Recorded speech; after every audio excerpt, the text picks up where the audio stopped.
Hey guys, how are you all? Welcome back to my channel. If you enjoy then please like, share and do comments. It was a sunny day in the village hidden in leaves. The streets were bursting with kids and the usual joy that lightened the atmosphere when a certain blonde wasn't taking his weekly stroll through the streets. It was always like that. Should that certain someone walk through the streets, the joy vanishes into thin air, and a new kind of feeling marches through the streets with a demonic stare that threatens to devour one person and one person only. The beginning had not been in this form and shape. The village had seen better days. The hatred, unbearable hatred was birthed when the Kyuubi appeared in a cloud of smoke, and then went on a killing spree inside the village. It had been summoned by a mad Uchiha. The only thought was destruction, and destruction was what the Biju dished out. Konoha had never seen such tragedy occurring right in its front yard since its founding, but 7 years ago, the worst happened. The spoiled child that has always had someone with big weapons and a large shield to protect it was finally beat up, by the one being that couldn't be killed. In its early years, Konoha always had the likes of the Shodai Hokage, a revered god of shinobi, the Nidame, the god of water, and the Sandame, the professor, the god of shinobi, the Yondaime as well, hailed as Konoha's yellow flash. With its first beating, Konoha learned to hate, and they'd held onto their hatred for years, and it didn't seem as if they were going to let go anytime soon. The world had turned against the Yondaime's wishes. Instead of celebrating in joy with a hero, Konoha labored in hatred, troubled with thoughts of vengeance, yet powerless to do anything. They probably weren't like, who cares what a dead man thinks? The Yondaime Hokage is dead. He couldn't feel what they felt. In all his life Naruto has known that Konoha hates him. Aside from the love his mother gave him, the other feeling he had learned to know was hatred. He saw it every day of his life. He saw it in his bloody nightmares. He saw it in the eyes of the ignorant fools that crawled around the village streets on a daily basis. He didn't think or believe for a second that such a hateful village could ever learn to love. All it knew was hatred. For the past 7 years Naruto has been dodging bullets of death glares and fangs of curses that have been constantly thrown at him. Each time he took a walk around the village, his presence only managed to attract the worst things that lurk behind the shadows to walk into daylight. If there were vampires in Konoha, they would walk through the sunny streets just to murder him with their glares if he chose to entertain them, by parading himself while he dances to the beat of the hatred.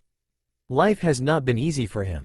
He has been forced to be an adult. He was forced to grow up, understand things at a tender age, all because of one decision one foolish person made. Minato had cursed both him and his mother's life by choosing to make him a Jinchuriki of the Kyuubi and then die. His mother always tells him the story on his birthday, the story of the day he was born, the story of a 9-tailed mountain-tall furball wreaking havoc in the village. It was some cursed fate that the day he was born, that masked fool chose to rip the Kyuubi out of his mother and force it to attack Konoha. Naturally, being Konoha's leader, his stupid father chose to stuff the Biju in his gut, the day he was born. Worst of all, he pathetically died, leaving him to carry the burden with his poor mother, the only person he truly loves. No one cared who he was related to, as long as he was Uzumaki Naruto, Kushina's son and the Jinchuriki of the Kyuubi. Konoha would always hate him. It would always curse his existence. His mother was forced to watch this happen. She was forced to watch her only child learn to hate. She was forced to helplessly watch the hero twisted into a villain that was one attack away from being stoned to death. Naruto didn't care about his pain, but his mother's pain was greater. For her sake, he had been forced to grow. Because of his mother's pain, Naruto has learned to hate two things: the Uchiha who started it by extracting the Kyuubi from his mother, and the ignorant monkeys that paraded in the village wearing the masks of humans. There were so many days that Naruto stood at the Hokage monument, just to stare down at the village that reeked of hatred. He could now even curse from a disease no matter how many times he looked at this forsaken village, and asked himself, was his and his mother's pain worth saving these fools? The answer was always no. He could be used as a pawn for all he cared, but his mother? She was too precious to suffer the torment Minato's choice has made her go through. Itachi flashed beside Naruto at the Hokage monument. The blonde was wearing short dark blue pants, a red shirt with the Uzumaki swirl printed on the front in white. He also wore dark blue shinobi boots, coupled with bandages around his wrists. His hair stood in all its spiky blonde, cerulean blue eyes, and the whisker marks. The last piece was an impassive mask that the Uchiha was positive his mother has only seen on a few occasions, despite the mask being forever present. The genius Uchiha took off his Anbu mask, before looking down on the village. The past years haven't been easy, to the Uchiha and the Uzumaki.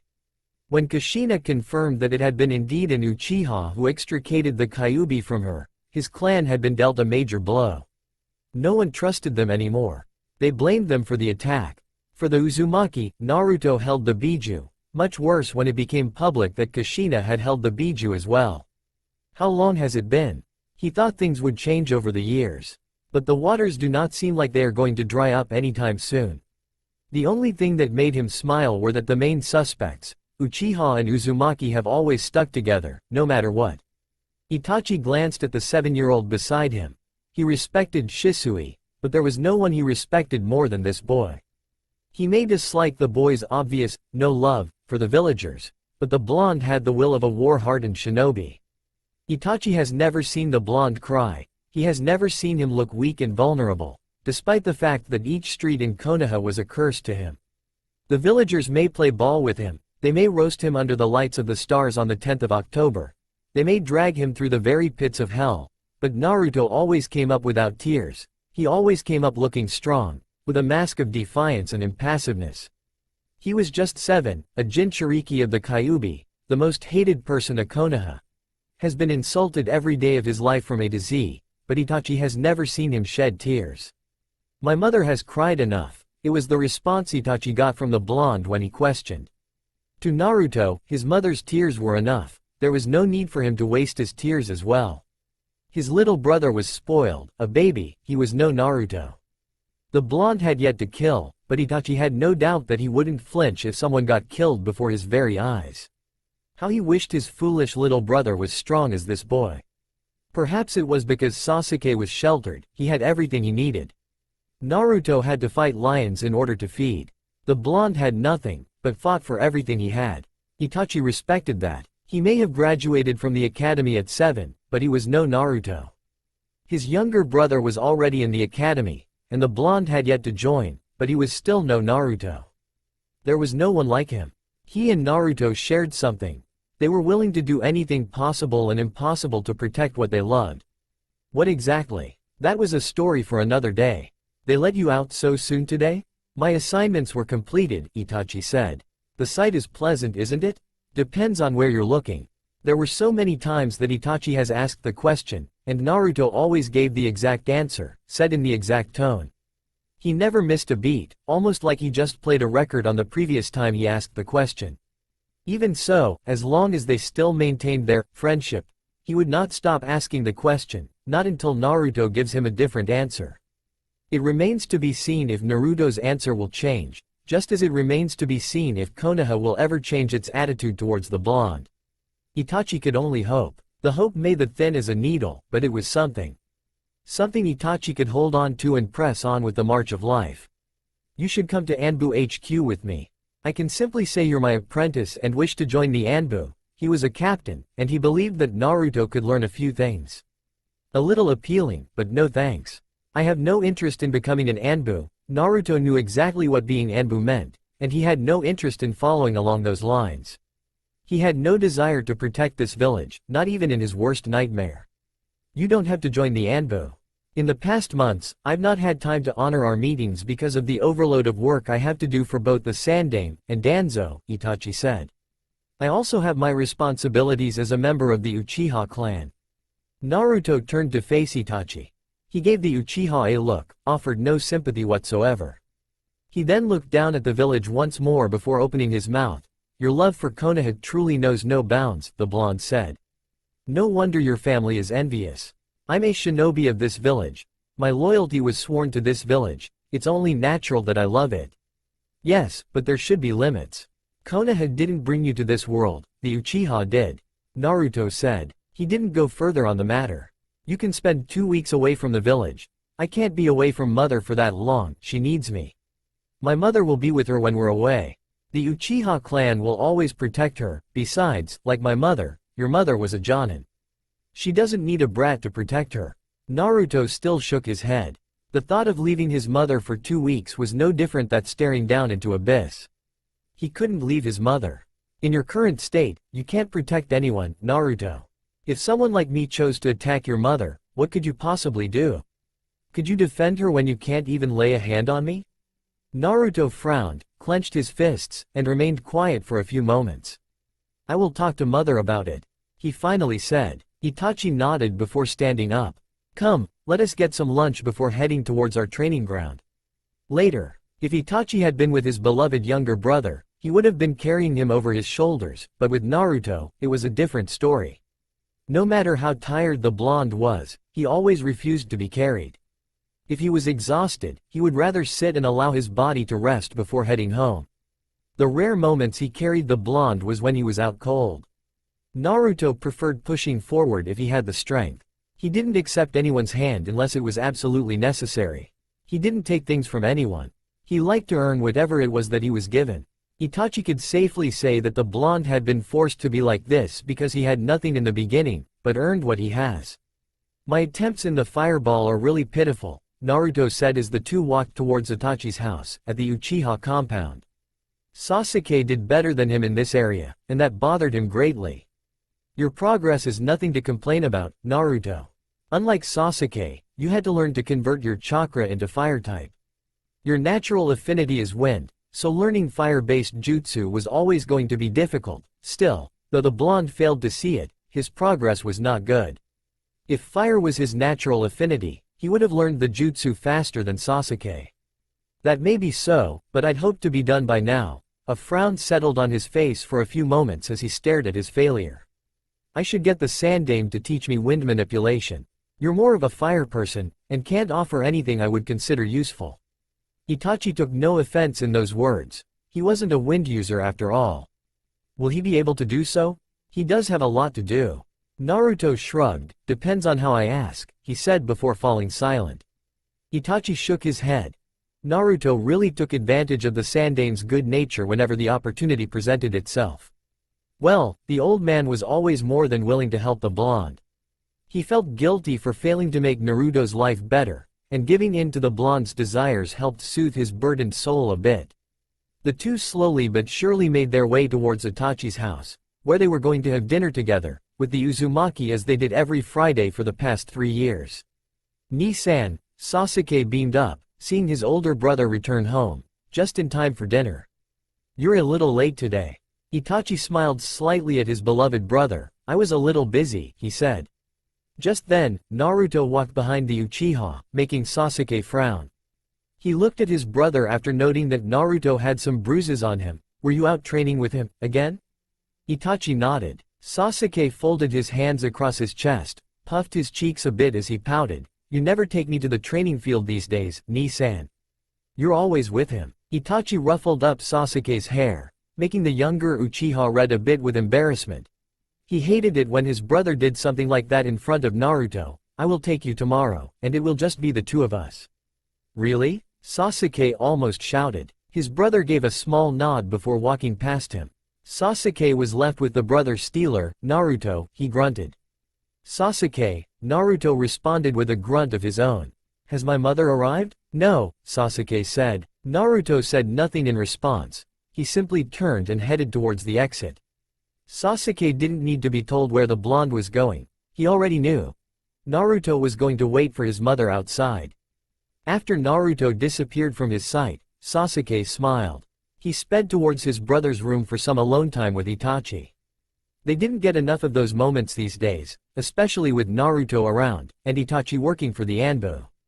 It didn't start like this. Things were good for him, but it started to change when his father permitted Naruto's mother to move into their compound after some villagers had continuously harassed them by breaking the windows of their house. Since then, the two Uzumaki spent most of their nighttime in this house. Sasuke, Makoto called, seeing her younger son speeding past the kitchen. Is Naruto waiting for his mother outside? Sasuke nodded. What did I tell you? Sasuke frowned, but didn't repeat what his mother had told him regarding Naruto's behavior. But Ka-san, Ni-san is home and I want to spend some time with him. Makoto raised her index finger. No, but Sasu-chan. Go wait with him. You will have your time with Itachi after dinner. Sasuke stared at his mother, who stared back. Fine, he said. There is no need to force yourself, Naruto said, coming into the view with his mother while holding her right hand. Sasuke looked straight at the blonde for a few moments before looking at his mother. Can I go now? Naruto always sucked the energy out of his system when he looked into his eyes. Makoto nodded. Don't take too long.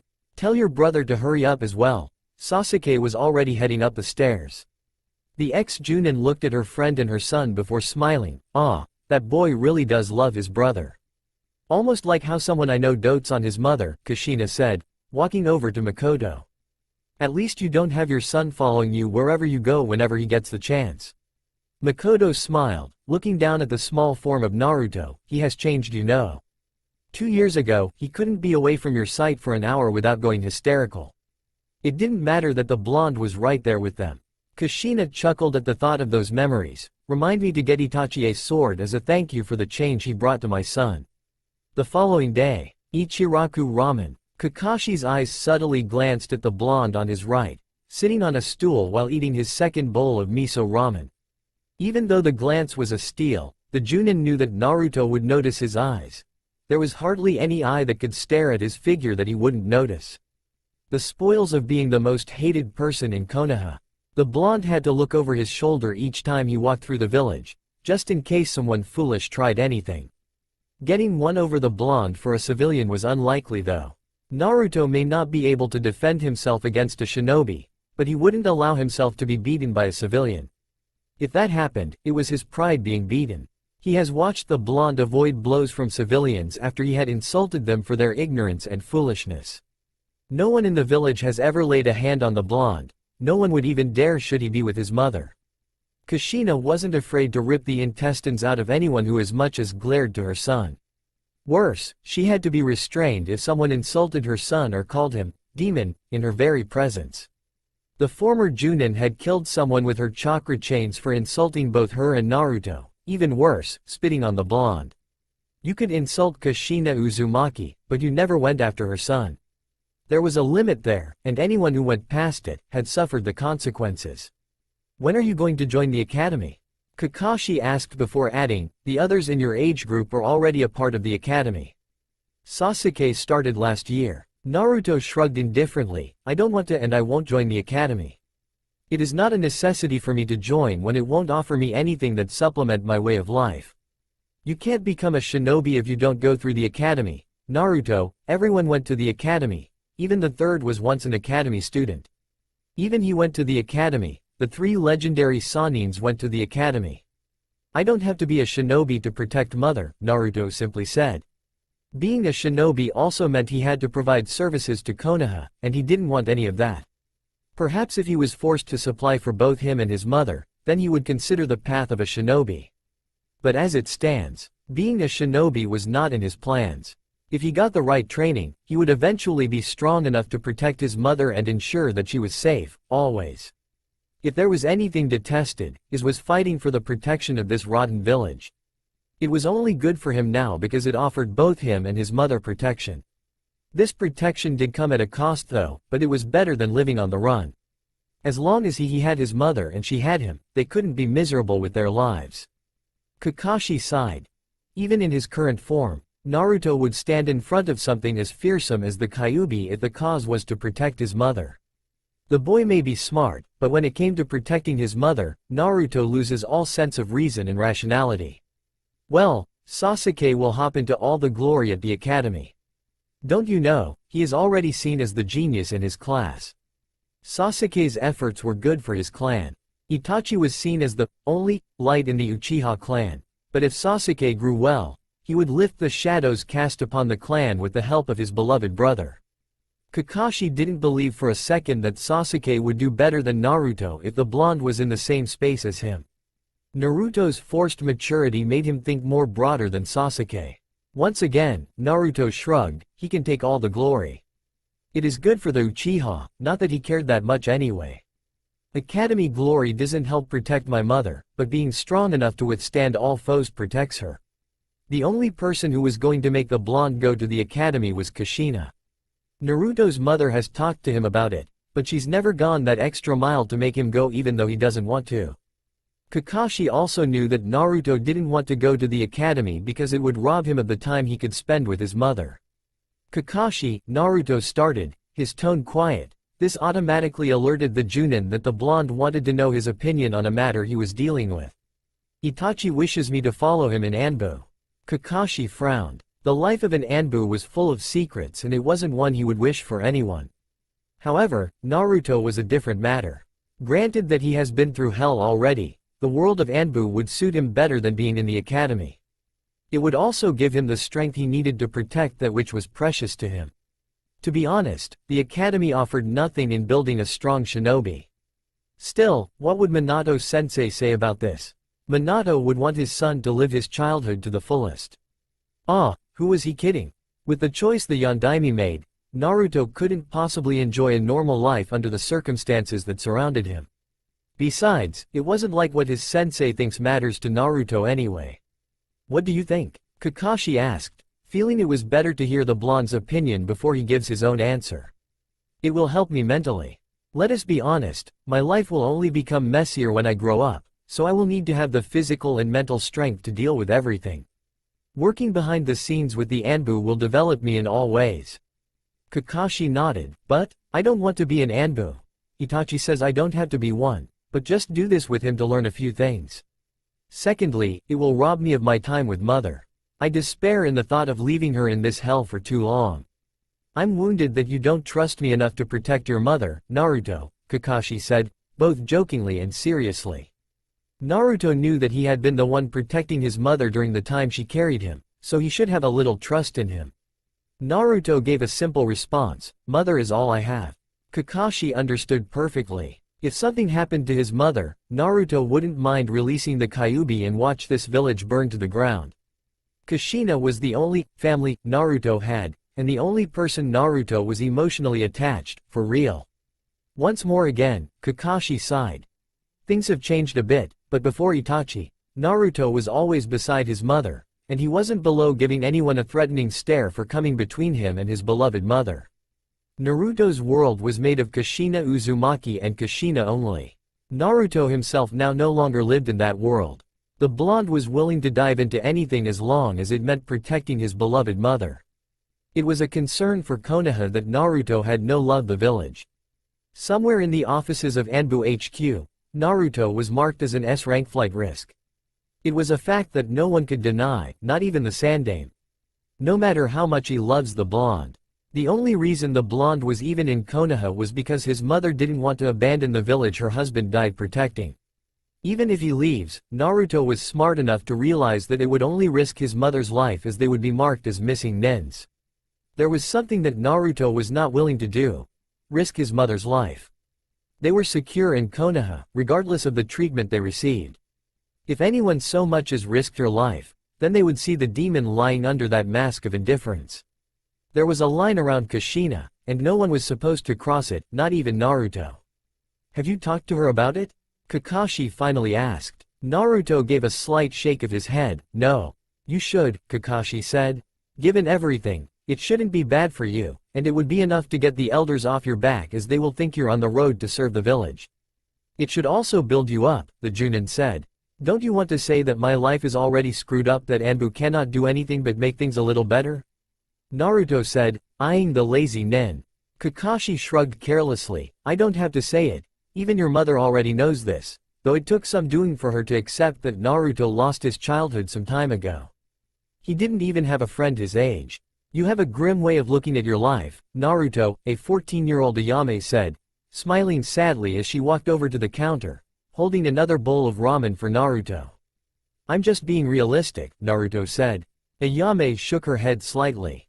It was really sad just watching him. A 7-year-old who hung around men old enough to be his father.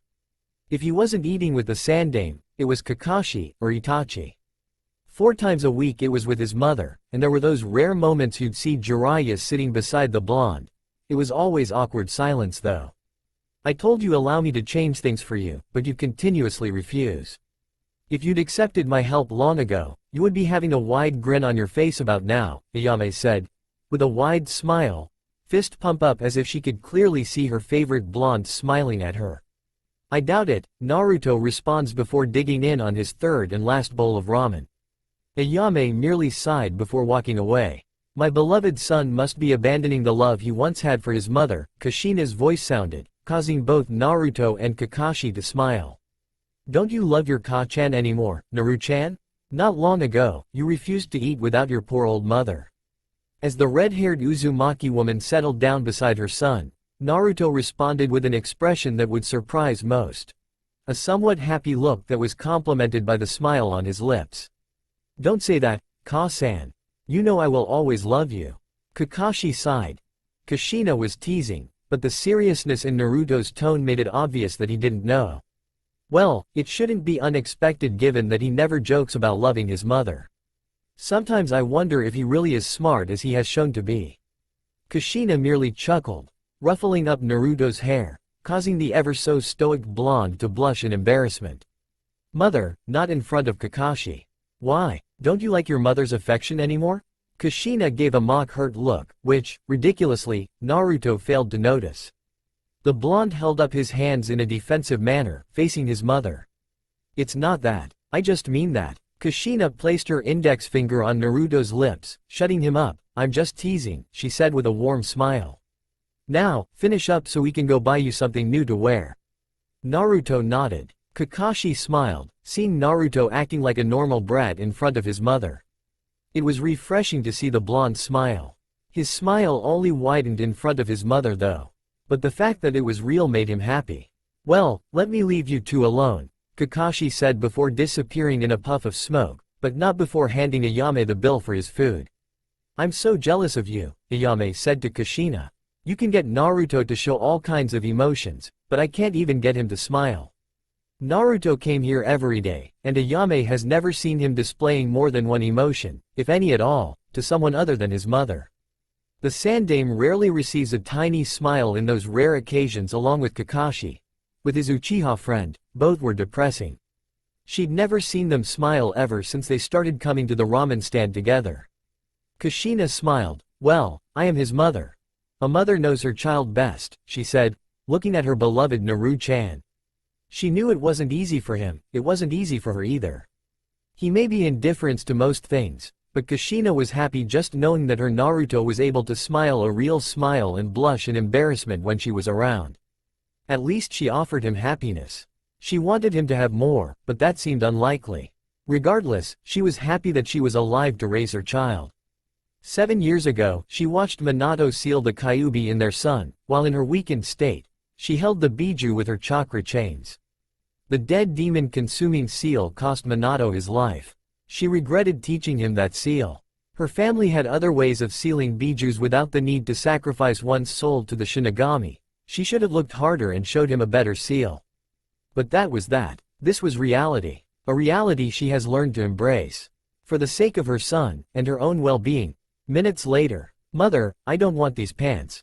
Naruto said strongly, glaring at the red short pants his mother was trying to make him wear. He'd come to realize that if he doesn't start saying no, his mother was going to make him wear a dress one day, just to embarrass him. But, Naru-chan, they will look good on you. Don't you want to match the color of your pants with your mother's hair? Kushina said, holding out a pair of red shorts. She really thought they'd look good on him, but her son didn't agree with her sentiments. Your hair is beautiful, mother. I would have even preferred it if I was born with red hair like yours, but I will not wear those pants.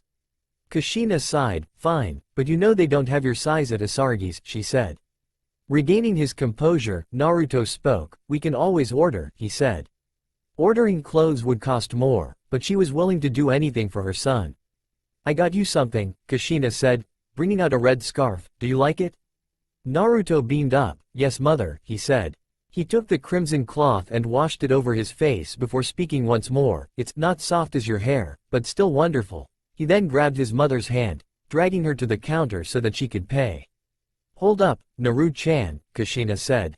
Don't you want anything else? The blonde shook his head. No. He seems happy today, Takada, the shop owner said, looking down at the smiling blonde. He should be. His mother just got him something nice, Kushina said, handing out the money for the piece of cloth. This was just one of the 2 clothing shops the two could buy clothes without being overpriced or getting a disturbing glare from the shop owner. This man, Takada, was really nice towards them. Perhaps it was because he has known Kushina for a long time, as she has been buying her clothes from this shop from her younger days. This was one of the stores that sold Uzumaki. "Come back again when you want something," Takada said, as mother and son walked away from the counter, having purchased their item. Lost in thought, Naruto bumped into someone at the door, causing him to fall back. The man he'd hit, middle-aged, short black hair, fair skin, civilian clothing, glared down at the blonde. "Watch where you're going, vermin," he snarled as the blonde got up. The temperature went cold drastically. "Excuse me?" Kushina started, a murderous aura surrounding her. "What did you just call my son? I dare you to repeat it." The woman looked more of a demon than a beautiful and sweet Uzumaki woman she was. The culprit smiled nervously, heart racing. It was certain that if he answered incorrectly, he would not see the light again. Honestly, between the blonde and the woman, the mother was the real demon. He was saved when Naruto grabbed his mother's right hand. "Mother, leave it be. This filth is not worth your wrath," Naruto said, the cheery demeanor all but a memory.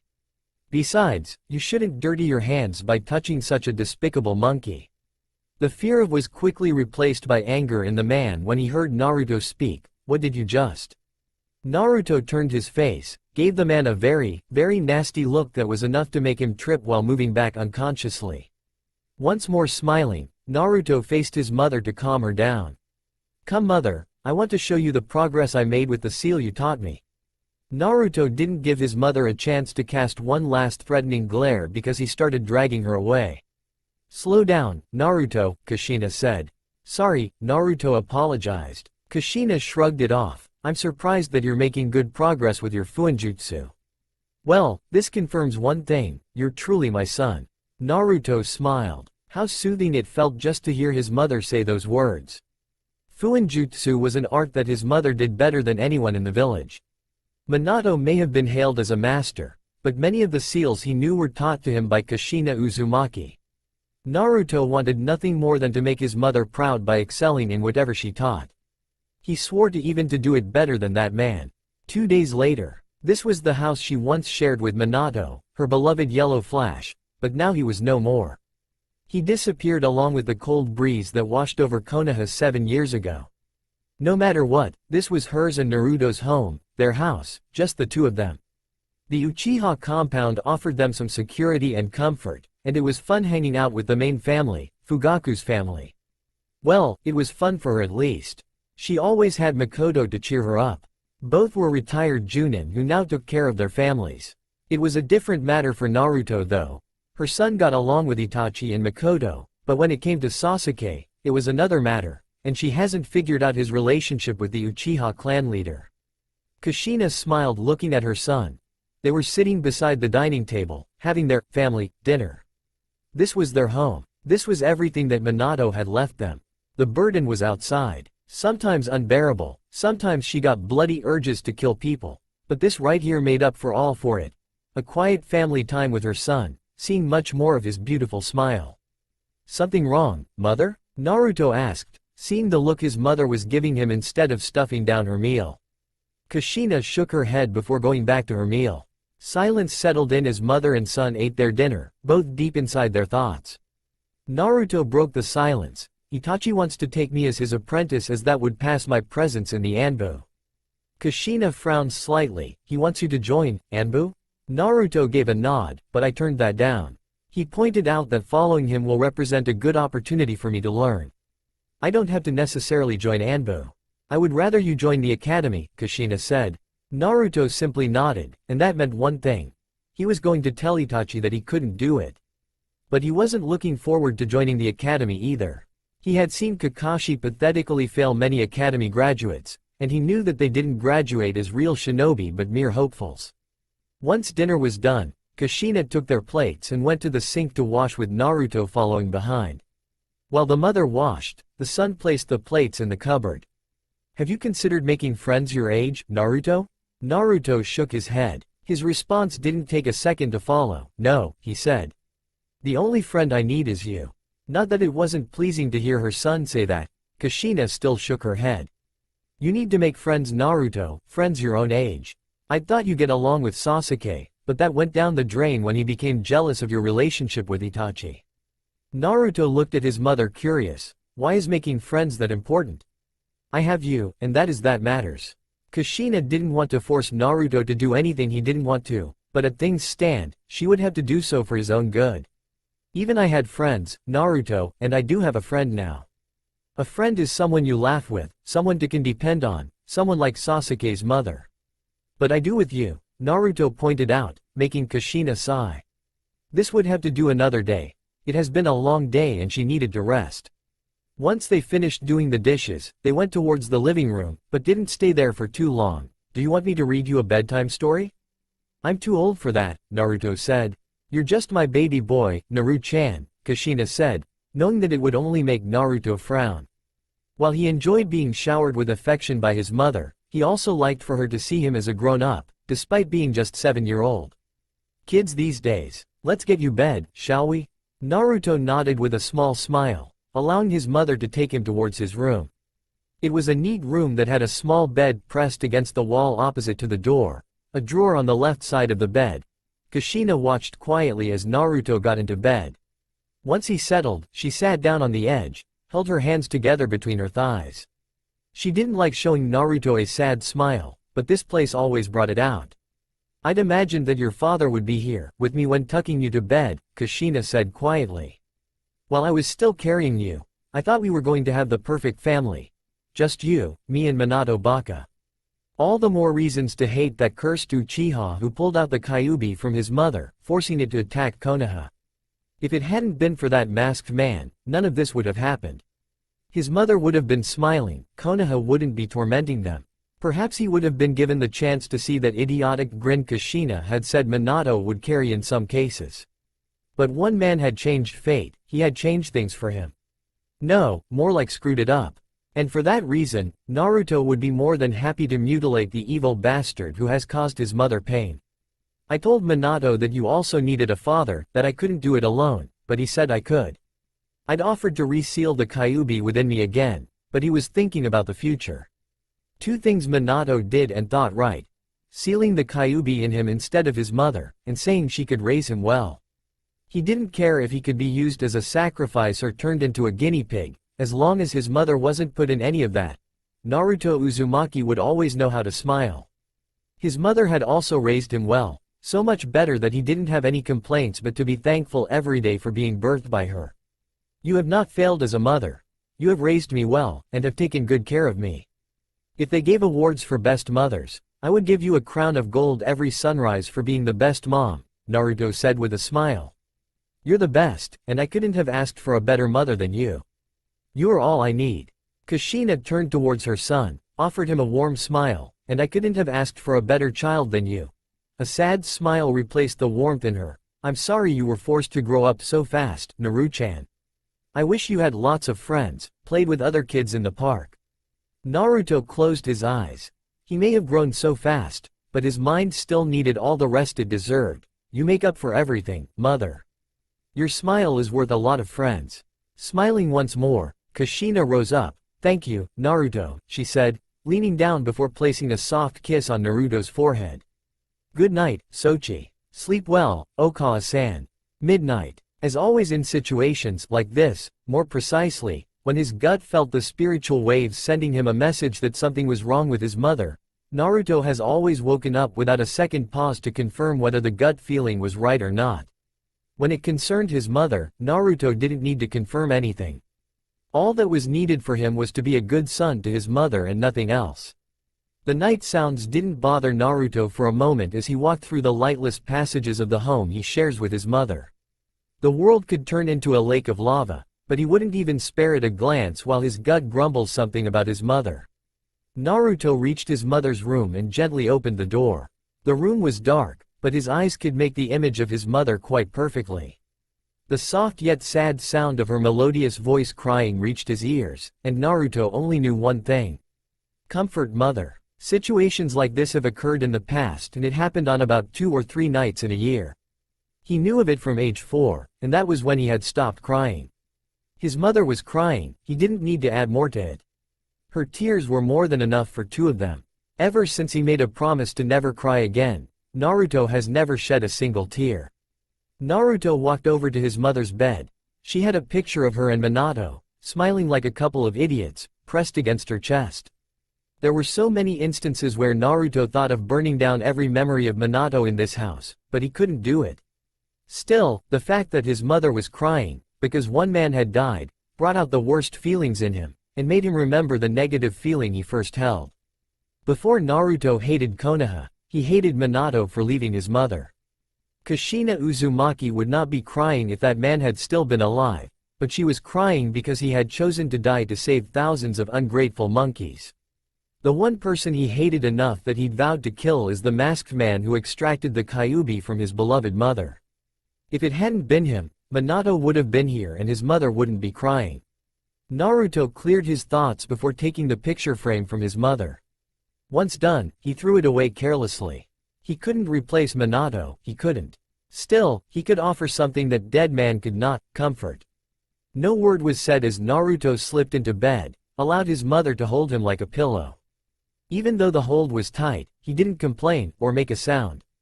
Everything in the name of making Kushina happy was accepted. He was willing to lose his fingers for his mother. As long as she was able to sleep better, he would always smile. The following morning, Naruto said his goodbye to his mother before heading out. Kushina spent her daytime at the Yamanaka flower shop, while sometimes just hanging out with him at the park or with Makoto. The moments with his mother were a treasure to Naruto. He would certainly go on a killing spree if anyone sought to disturb those memories. Since he didn't go to the academy, he had plenty of time to gain new experiences with his mother. Soon as Naruto went outside, going by the backside of the house as it was the shortcut to the Uchiha compound, he was greeted by a lone man, happily harvesting in the garden he worked so hard with his mother to make. A more twisted look appeared on his face, complemented by a deep frown. You people truly are baboons.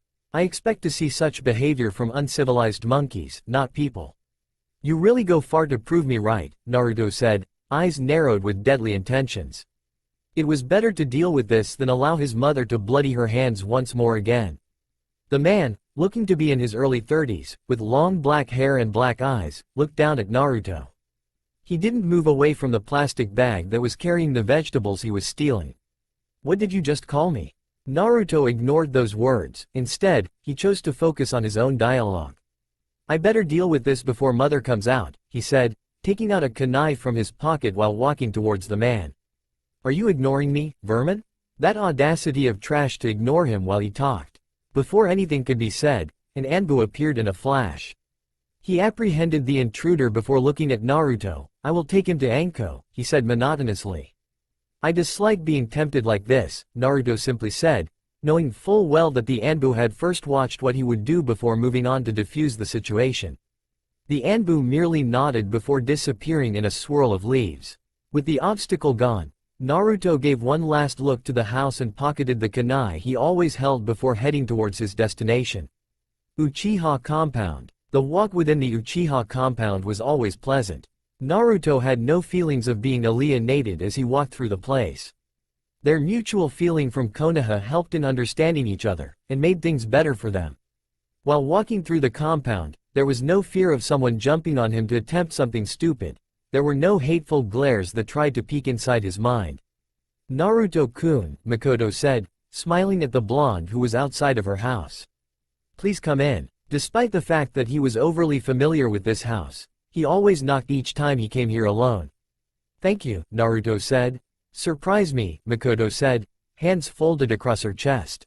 Naruto gave a barely visible smile that Makoto was able to catch. He shook his head. No surprises, Makoto, he said. Perhaps one of these days I will surprise you, but not today. That better come soon. I'm losing money to Itachi, Makoto said. Is your mother still at home? She should be, Naruto said. Makoto smiled. Itachi will be down in a few moments. He's still getting Sasuke-kun for the academy. That said, the former Junin disappeared to another room. Not a second after she disappeared, she peeked through the door from the living room. Go up to Itachi's room if you don't want to wait. Minutes later, the moment Sasuke saw Naruto, he had requested that Itachi accompany him to the academy. Judging by how Makoto looked, it was obvious that she had said she would walk him. Along the way, The younger Uchiha had walked in all of Itachi's sides, just to ensure that Naruto wasn't close. Obviously, he wanted to monopolize his brother's affection. A pity Naruto didn't seem interested in joining on with the competition. After Sasuke had walked into the academy grounds, Itachi and Naruto disappeared off to the Hokage monument. I cannot bear it anymore, Itachi. I can't continue to watch her like this. I know it only happens on a few occasions, but it doesn't make me happy. The worst feeling is that I don't know how to stop it. My mother doesn't know about it, does she? Naruto shook his head. No. Tell her. Only she can help in this situation. I'll speak to her first, Naruto said. In the meantime, let us step up with my training. I don't care if I have to return home unconscious every day. How far was one willing to go to protect the things they loved? For Naruto, there seemed to be no limit to what he could do or sacrifice to protect his mother. Itachi also has something he wants to protect, but was he willing to carry the burden? Naruto would without doubt. As it stood, he would be forced to test his limits. Just how far are you willing to protect your mother, Naruto? He already knew the answer, but he wanted Naruto to say, one more time, for his own conviction. There is no limit, no place that is far. No abyss I will not dive into. I will grow wings if it means protecting mother. A couple of days later. Kushina's house. It was just after noon. Kushina had returned from the flower shop, where she usually gathered herself to kill some time. Naruto was no longer the little brat that needed her eyes to be looming over his figure in all corners. He was no longer the jumpy boy he was when he had yet to utter a single meaningful word. While she was letting the cool breeze wash over her crimson hair, under the daylight of a Tuesday. She was relaxing behind her house, at her garden. The wind changed directions, going north. Her eyes traveled at the speed of light, heading straight at the back entrance of her house, Jiraiya. No word left her lips as she stared straight at the perverted white-haired Sannin. Hello, Kushina, Jiraiya greeted, his tone low, mixed emotions all over his face. Jiraiya. The tense silence settled in after Kushina's response. She wasn't by any means being hostile towards him, nor she was friendly, just neutral. Jiraiya coughed up a wry smile. You're never going to make this easy for me, are you? I'm not trying to make things difficult for you, Jiraiya. I'm quiet because I'm giving you the chance to make your story. Jiraiya suppressed a strong urge to frown. He didn't have any story to tell. He'd already told all his stories in the past couple of years. He was close to begging now, weeping while on his knees just so the woman could accept him in Naruto's life. Please Kushina, we can't go on like this. I'm truly sorry. If I could back in time to take a different path, I would. You know what Naruto would say about that? Well, maybe you should try making the impossible possible, Kushina said, a mild smile playing over her lips. The reason I even talked to you is because you were there when we needed you the most. Had you not been there that day, I wouldn't even speak to you. How could Jiraiya could about that regrettable day? It was forever engraved inside his spirit and mind. The day the Sandaime announced Naruto Uzumaki as the Jinchuriki of the Kyuubi, that had been hell itself. He had never been so disgusted by Konoha's people. He had never questioned his loyalties to the village, but that day, he questioned himself. When the third announced Naruto as the hero that Yondaime made him, Konoha had rioted. They'd acted like a pack of hungry wolves, and nearly burned down the village. It was that day that Konoha stood still. Konoha wanted nothing but to burn down Naruto. Kushina was in the hospital, unconscious due to the loss of energy induced to her by the extraction of the Kyuubi. Jiraiya had never seen his sensei downright pissed, but that day, he had seen Sarutobi wear the mask of a god, walking around the village with Naruto in his hands, an aura of death oozing around him. He had dared anyone to attempt anything, dared anyone to touch Naruto. Of course he didn't allow his old sensei to outshine him. He had worn the gown of a Sannin and walked beside his sensei. A couple of civilians were executed after they were found trying to break into the house in the days that followed. After trouble ceased, Kushina released, Jiraiya had disappeared once more. Kushina stood up, and offered Jiraiya a weak smile. I think you would be a good influence on my Naruto. This is why I didn't refuse when you had him sign the contract with the Toads. However, that will depend on Naruto. If he doesn't want you, I won't force him. Meanwhile, back and forth it went. The cool wind kept blowing by his face as the swing took him forth and back. For Naruto, there was no enjoyment to take from the swing, no joy at all. The fact that he was swinging alone was just a symbol of how pathetic his life was when his mother wasn't around. If she had been here, she would have been behind him, pushing him. A whole new world seemed to envelope the depths of his soul when he was separated from his mother, but Naruto didn't mind, not at all. The only person who deserved to see the true might of his smile and happiness was his mother. Bored? No, he wasn't bored. Not the least. While the lonely swing did its round, on his right hand was a fuinjutsu book that he was reading. The ceiling art formed a part of his core, it was his mother's pride and joy, and so it would be his. Because he doesn't go to the academy, he had to learn to study on his own. Often his mother helped him when they were at home, and with fuinjutsu she was the one who taught him, and was still teaching him. As he would like to affectionately call her, she was the wizard of fuinjutsu. He missed nothing of the things they taught at the academy because all the books were available to him. Thanks to one of the few things Minato did, he didn't leave them broke and without treasure. The man had left a library that was worthy of a cage, and Naruto wasn't afraid to make full use of it. He could even proudly say the library alone taught him more than enough, and much more valuable than the weak things they taught at the worthless ninja academy. The thought of that crap really did put a frown on his face. There was no good done there, nothing at all. The only children who came out of the academy ready to be ninjas were clan children. The clans had enough resources and power to hire tutors to teach their children at their compounds, from clan techniques to everything they needed to know about the shinobi world. The academy didn't even teach the students what the shinobi world was like. It was truly unfortunate that they had to blindside the kids. Oh, well, it didn't concern him. It shouldn't. He was content with burying himself within his father's library and attaining all the knowledge he could while Itachi, Kakashi and the Sandaime gave him private lessons.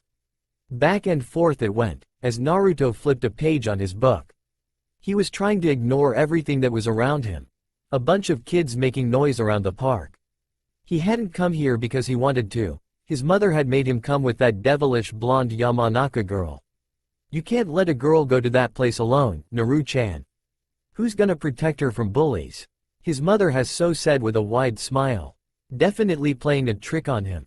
But it worked, not because he had the interest in protecting the girl, but because his mother had said so. Speaking of the blonde, there she was picking up troubling again.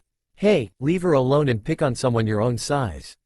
Ino shouted, glaring at the three bullies who were busy bullying a pink-haired girl because of her rather large forehead. Who's our size, you? One of the boys said, grinning at the wonderful formed Yamanaka heir. Well, no, but leave her alone. Ino was firm, not wanting to see another girl being bullied by a worthless bunch of bullies who only picked on girls instead of fighting with other boys. Oh, will you look at that? She wants to join in the fun, another of the boys said, turning his attention towards the Yamanaka. Naruto sighed, always picking up trouble. He ignored the whole thing as though it wasn't happening. He looked firmly at his book. Fuinjutsu was really a complex art that needed time and energy.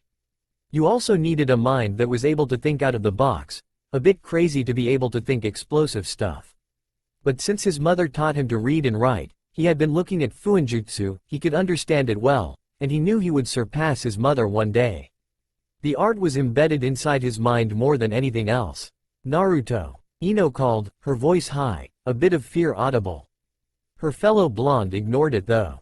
Naruto, a little help here. Once more again, Naruto ignored her. That loser can't help you. Look at him, he's frozen down and can't stand.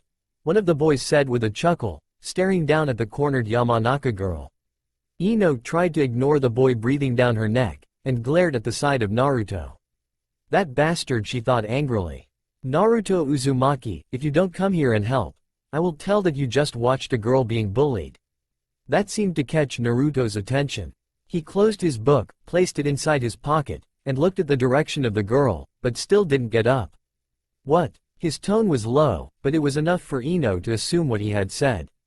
Are you just going to watch two girls being bullied by these brutes? Ino shouted again. Hey, who are you calling a brute? Yes, Naruto simply said. He was dead serious and Ino knew it. If you don't come here, I will tell your mother, and you know how disappointed she will be when she finds out what you did. It didn't take a second for Naruto to be at Ino's side. He ignored the boys and stood beside the boys who had cornered her, while the other two were just behind him, along with the pink-haired girl. I thought we had an agreement. Yes, but I had asked nicely and you didn't help. What other choice did I have? He had asked for it by refusing to help when she had asked nicely. If he wanted to do things the hard way, then she had no problems following his lead. The boy in front of Ino placed his right hand on Ino's mouth, stopping her from talking further. He then turned to Naruto. Beat it trash, unless you want to join in the fun. Despite the position she found herself, Ino wasn't afraid, not when her Black Knight was standing before her. Naruto would make things okay, he would scare the boys away, he always did. For this reason, she had no reason to be afraid, no reason to struggle. Why was he called up into a situation like this? Normally, he would have preferred to just mind his own business. Ino could be bullied for all he cared. She was the one who was sticking her nose into things that didn't concern her. Who played hero when they didn't have the power? You certainly didn't enter a snake's burrow when you had no plans to counter its venom. He didn't like playing hero, not when his mother wasn't concerned. Another boy placed his right on Naruto's shoulder. You still alive? He asked, mockingly, seeing that Naruto had yet to say a word. Naturally, he assumed the blonde was frozen in fear. Naruto's neck nearly snapped when he twisted his head to face the boy. The look on his face was anything but nice and indifferent. Ruthlessly cold look on his eyes had its fangs on the boy's throat, its poisonous venom sending cold chills down his spine. He quickly took off his hand from Naruto and wanted to do nothing but run away to his mother and say, "Ka-san, you were right, he is a demon." But he didn't. He just took a step back. "Come on guys, let us get out here." The boy didn't give a reason as to why, he just left, without even looking back. The other two quickly followed, not before giving their victims one last shove.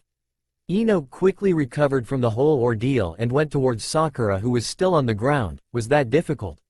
No, but I would rather you didn't do something like that again. Naruto said, already walking away. Thank you, Sakura wanted to say, but he had already made the distance.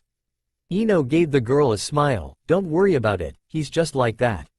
Ignore him for now. Come on, let us go play. Sakura's lips twisted into a weak smile, before nodding softly. Up she went and followed her new friend.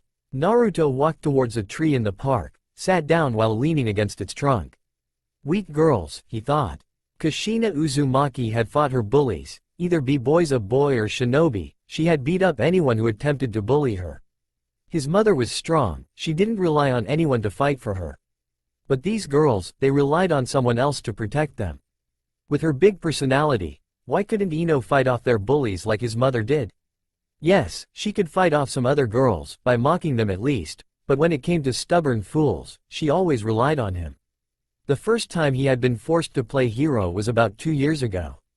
A certain Hyuga was close to having her eyes peeled out simply because they looked weird. Naruto would have just ignored it, and mind his own business. Why was he to help when the girl had no relations to him? But the girl's cry for help had been so pathetic that had even he pitied her, a rare thing. He hasn't shown anyone pity since then, that was a one-time thing. Still, his mother had been proud of him. She was so happy. Clearing over those thoughts, Naruto chose lay back, his Fuinjutsu book over his face.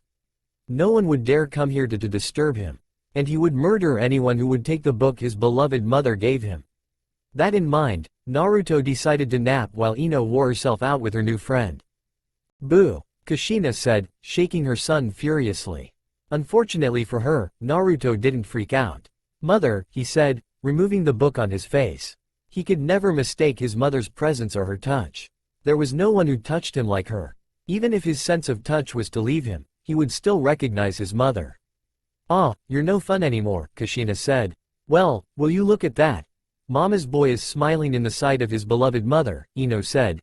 A grin that spoke volumes about the thoughts going inside her head. Naruto looked at the girl with a frown, then looked at his mother. Why mother? Kushina merely smiled. I don't know, Naru-chan, she said. But I know that your mother loves you. For Ino, this was just gold. Naruto's nickname, the blush that was threatening to paint his cheeks. Ino, Naruto coughed up a bit, straightening himself. A word to anyone about this and I will make you regret it. Play nice, Naruto, Kushina said as the boy took her right hand, already dragging her away. Come on Ino, she called the blonde girl who was being left behind. Sarutobi compound. Naruto-kun, why do you wish to learn wind jutsus at such a young age? The Sandaime Hokage asked, looking straight at the blonde, who was lying on the ground at the training area within his clan's compound. He usually took some time to teach the boy a few things when he could. He was surprised when Naruto suddenly asked to be trained in using wind jutsus. He hadn't expected the blonde to demand to armor himself with everything he could hold at this stage. Yes, he did understand that the blonde's desire to protect his mother was greater than anything, but at this stage, he wished for Naruto to live a bit more normally, despite the circumstances that surrounded him. He believed that it was not impossible for Naruto to gain friends and live a happy childhood. It was possible. Naruto just wasn't sold on the idea of exploring the possibilities. Perhaps he should have barred young Itachi from showing Naruto his chakra nature.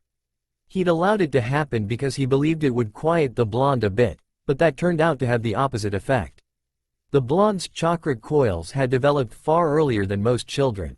It perhaps had to do with his Jinchuriki status, and as the blonde was willing to train, it wasn't wrong to teach him about chakra. I want to be strong, Gigi, Naruto said, staring at the clear sky. He had to be strong for his mother. Hiruzen sighed, looking at Naruto. Sometimes the blonde did wear him out. Yes, I know that. Wind manipulation isn't the easiest thing you can do at your age, Naruto. Learning to control wind chakra takes years of training and hard work. He could remember his own days, staring at a waterfall while trying to cut it. It didn't actually take years to learn the manipulation of wind chakra. It depended on the capacity of the executor's mind to learn. Controlling pure wind was the most difficult. Then isn't it only right that I start now if it takes so many years to learn? If I start now, by the time I reach a more mature age, I will be able to manipulate the element, Naruto reasoned with the third. He shouldn't have said that, but he did know how to handle this child. Yes, that would be the most reasonable option, he said, not wanting to deny a straight-up fact. However, that is the kind of thing that rude Anbu learn at your age, and I don't want to treat you in the same manner. I don't want you to have the same mentality as rude Anbu and endure the same harsh training Danzo gives them. I really appreciate that, Gigi, Naruto said quietly. You have really treated me well over the years. I don't think I can even imagine you teaching me how to become an emotionless robot like Danzo does with his root. A rare small smile appeared on his face when those words left his mouth. He could always count on the Sandaime to treat him well aside from his mother. This is what it meant being the son of a former Hokage. Privileged to know more about the inner workings of the village. Minato had lots of things inside his office, secrets and everything. All of which were not hidden from him by his mother. She didn't seem to mind him making himself comfortable in his father's study, even when she knew he was reading some things he shouldn't. She just didn't allow him anywhere near those kind of S-rank secrets. What Danzo was and did wasn't something that could be classified as S-rank. The third chuckled lightly, well, I wouldn't be living with the will of fire in me if I went to the extreme. Besides, Kushina-chan would kill me. Naruto smiled, yes, she would, he said. Mother can be overprotective sometimes, not that he was complaining about it. He wouldn't have it any other way. Aren't you like her in that regard, Naruto-kun? The Hokage asked, slightly amused by the thought of how both mother and son were overprotective of each other. Even so, the fact that Naruto never seemed to notice that he was overprotective of his mother. Well, he was still just a 7-year-old, regardless of how smart he was. Maybe, Naruto said with a shrug. He was never going to openly admit it, nor was his mother. To him, it was only right that he think of his mother's safety all the time. Back onto the matter at hand. I think it is necessary for me to learn all that I can when looking at the environment that surrounds me. I do not disagree with your assessment, but you should mind your age as well. Other children your age aren't concerned about their mothers in the way you do. That doesn't mean they don't care, it only means they know their role is to be children and allow their parents to protect them. Naruto got up from the ground. He had recovered enough energy from the taijutsu training the Sandaime was teaching him. He couldn't learn taijutsu from Itachi because the Anbu captain's style went along with his Sharingan. He didn't have those eyes, so the style wouldn't suit him. The blonde sat carefully, legs crossed and looked at the third, who was sitting just away from him. I feel you are saying that I'm acting like an adult, instead of being a child. But you forget that the father is always the head. I don't have that. The third shook his head slightly. I can never forget that you don't have That, Naruto-kun, but your mother isn't a civilian. She is a retired jonin. Don't you always brag about her superior knowledge with seals whenever you get the chance? Even the saying of those words by someone was enough to make him smile.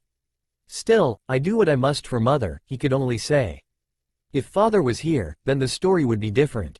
Admittedly, the Sandaime Hokage acknowledged with a sad frown. It is unfortunate that Minato passed away at such a young age. He could have been doing a better job than I am.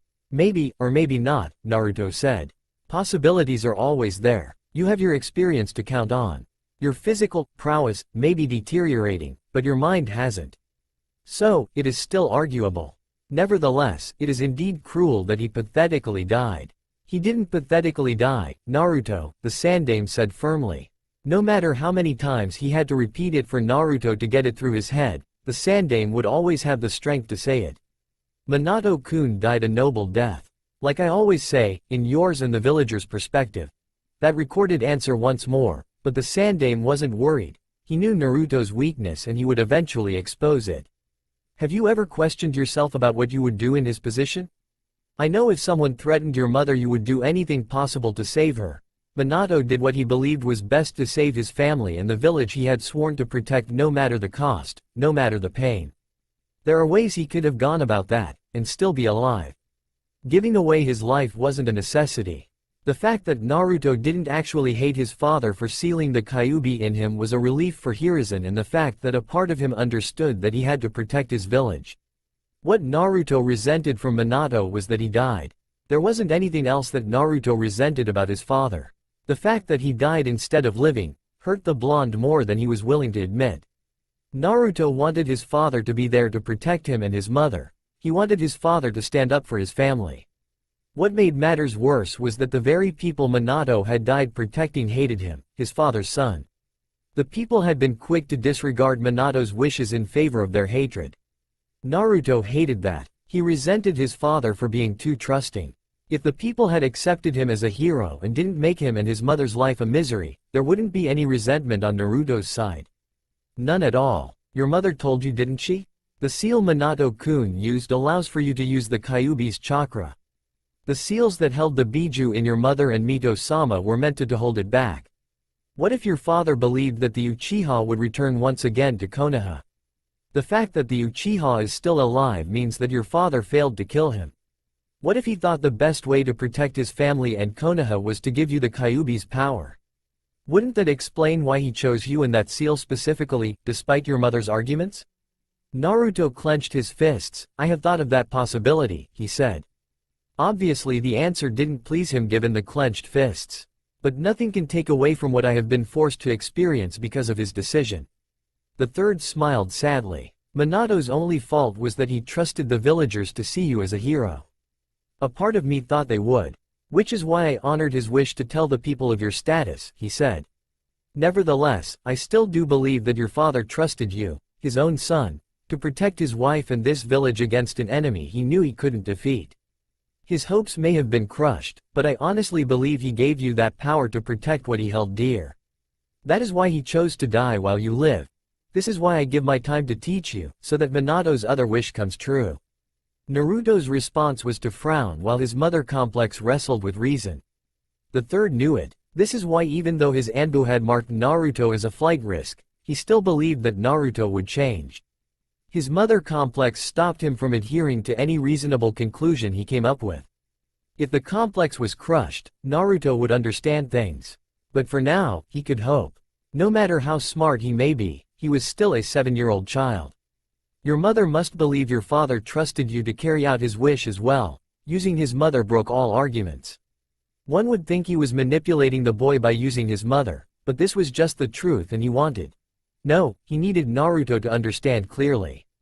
I believe this is why she still lives in this village and possibly told you about the seal so that you can understand. Tell me, Naruto-kun, do you think your mother resents him? No, Naruto grunted. If anything, she missed him. Perhaps that was another part of the reason he resented his father. I will still train you regardless, the Sandaime said.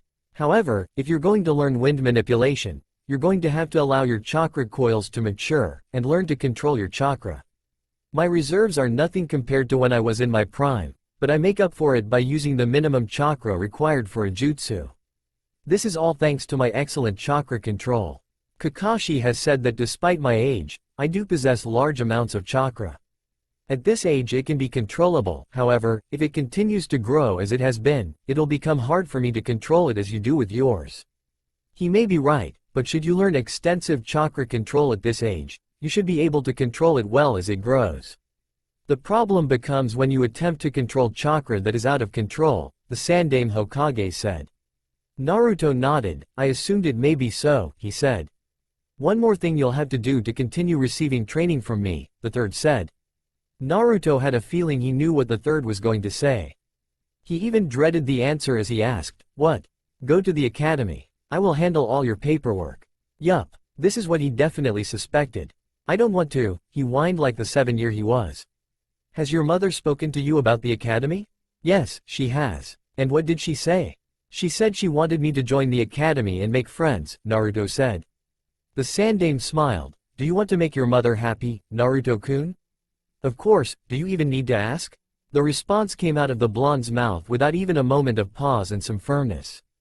There was no doubt he wanted to make Uzumaki Kushina a happy mother. Join the academy and make friends, Naruto-kun. Naruto's response was to frown. You've seen it, haven't you? When Sasuke-kun comes back from the academy and tells his mother how well he did, she always smiles at him. Sometimes she even walks him there. If you think I'm pulling one over you, go ask your mother. The third added, I know you're not optimistic about making friends, but don't lose hope in the young ones as well. Naruto's frown just deepened. I'll speak to her, he said. Good, the third said. Well, today he did a lot of groundwork.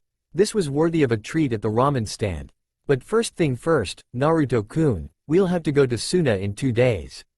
No, it wasn't anything the third Hokage hadn't expected from the blonde. Come on my boy, don't you want to see Temari-chan? Once more again, Naruto just frowned. It was a year ago when his mother told him that there was some signed agreement between Konoha and Suna. His mother had participated in it as well. The agreement was that he was to marry the Yondaime Kasuke's daughter when he turned 18. The agreement had been struck when the Sandaime was contemplating allowing him and his mother to take refuge in Suna until things cooled down in the village. He had yet to even reach 1 year of age when his mother and the Sandaime found him a fiancé. The Sandaime's reasons were to strengthen Suna's ties with Konoha. The village doesn't have a lot of allies, despite the village being the strongest in the elemental nations. His mother also feared that since he was hated, he was likely to grow without a girlfriend. So she found the perfect girl. A girl who has a Jinchuriki for a brother. A potential friend, possibly. Last time you went without complaints. Mother was going, Naruto said with a shrug. Well, I didn't say she wasn't going this time now, did I? Oh, the Sandaime chuckled. He did that on purpose. Definitely. Come on, let us go get ramen before my clone runs out of chakra. 4x. The Sandaime couldn't be more ashamed of the village he led as he walked through the streets of Konoha with his beloved grandson. The looks they were giving the boy were not pleasant at all. It just downright disgusted him. Minato would be ashamed if he saw how these people treated his own son. The devil even sneaked into his thoughts, putting questions like, if Minato could be given a second chance, would he still follow the same path even if he knew that Konoha would once again treat his son this badly? There were so many times that he'd wished that Minato had allowed him to be the one to sacrifice his soul to the Shinigami for the sealing for the Kyuubi. He had lost his wife that night, and his sons had all grown up. Nobody needed him anymore. As long as Minato had been here, everything would have been okay. He had mentored the young Hokage enough when he first took the post, so he could have handled things well in the aftermath of everything. Perhaps that sacrifice would have made up for all the wrongs he did in his long life. Still, he was here and a young man who had a bright future was dead. Gone along with the creepy wind of October 10th 7 years ago. How could these people smile at him and greet him respectfully while simultaneously sending death glares at the poor boy? At least not everyone was that bad, even amongst the civilians. But the majority were bad. Regardless, his ways couldn't let him lose hope in this people ever changing. He believed they would eventually change. Naruto just had to do something good for them to see that they'd been wrong about him. The past wouldn't be erased even if they do change though. Still, there was a big question on whether they would change or not. This is rather unpleasant, isn't it? The third Hokage admitted, rather bitterly while looking at the blonde, walking on his right side. Unpleasant? Naruto seemed to ponder on it for a few moments before he shrugged. Unpleasant it is, for lack of a better word. I've become used to it nonetheless. The first years were difficult. But like the heat in Suna, once you live there long enough, you grow accustomed to it that it becomes natural. Not to say that this feels natural by any means. I get what you're saying, Sarutobi said, keeping the mild taste in his tongue. Do you think they'll ever change, Naruto-kun? I stopped asking myself that question when I was 5, Gigi, Naruto said. The professor let out a bitter chuckle before he responded, those years were truly bad.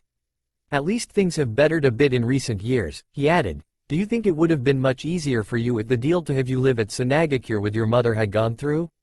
Keeping in mind, it would only be temporary. Maybe or maybe not. Logic dictates that it would have been pleasant as those people don't know my Jinchuriki status. But that is that and this is the reality. Dwelling on what could have been doesn't help with anything. Such thoughts plagued my mind in abundance. How would things be like if father was alive?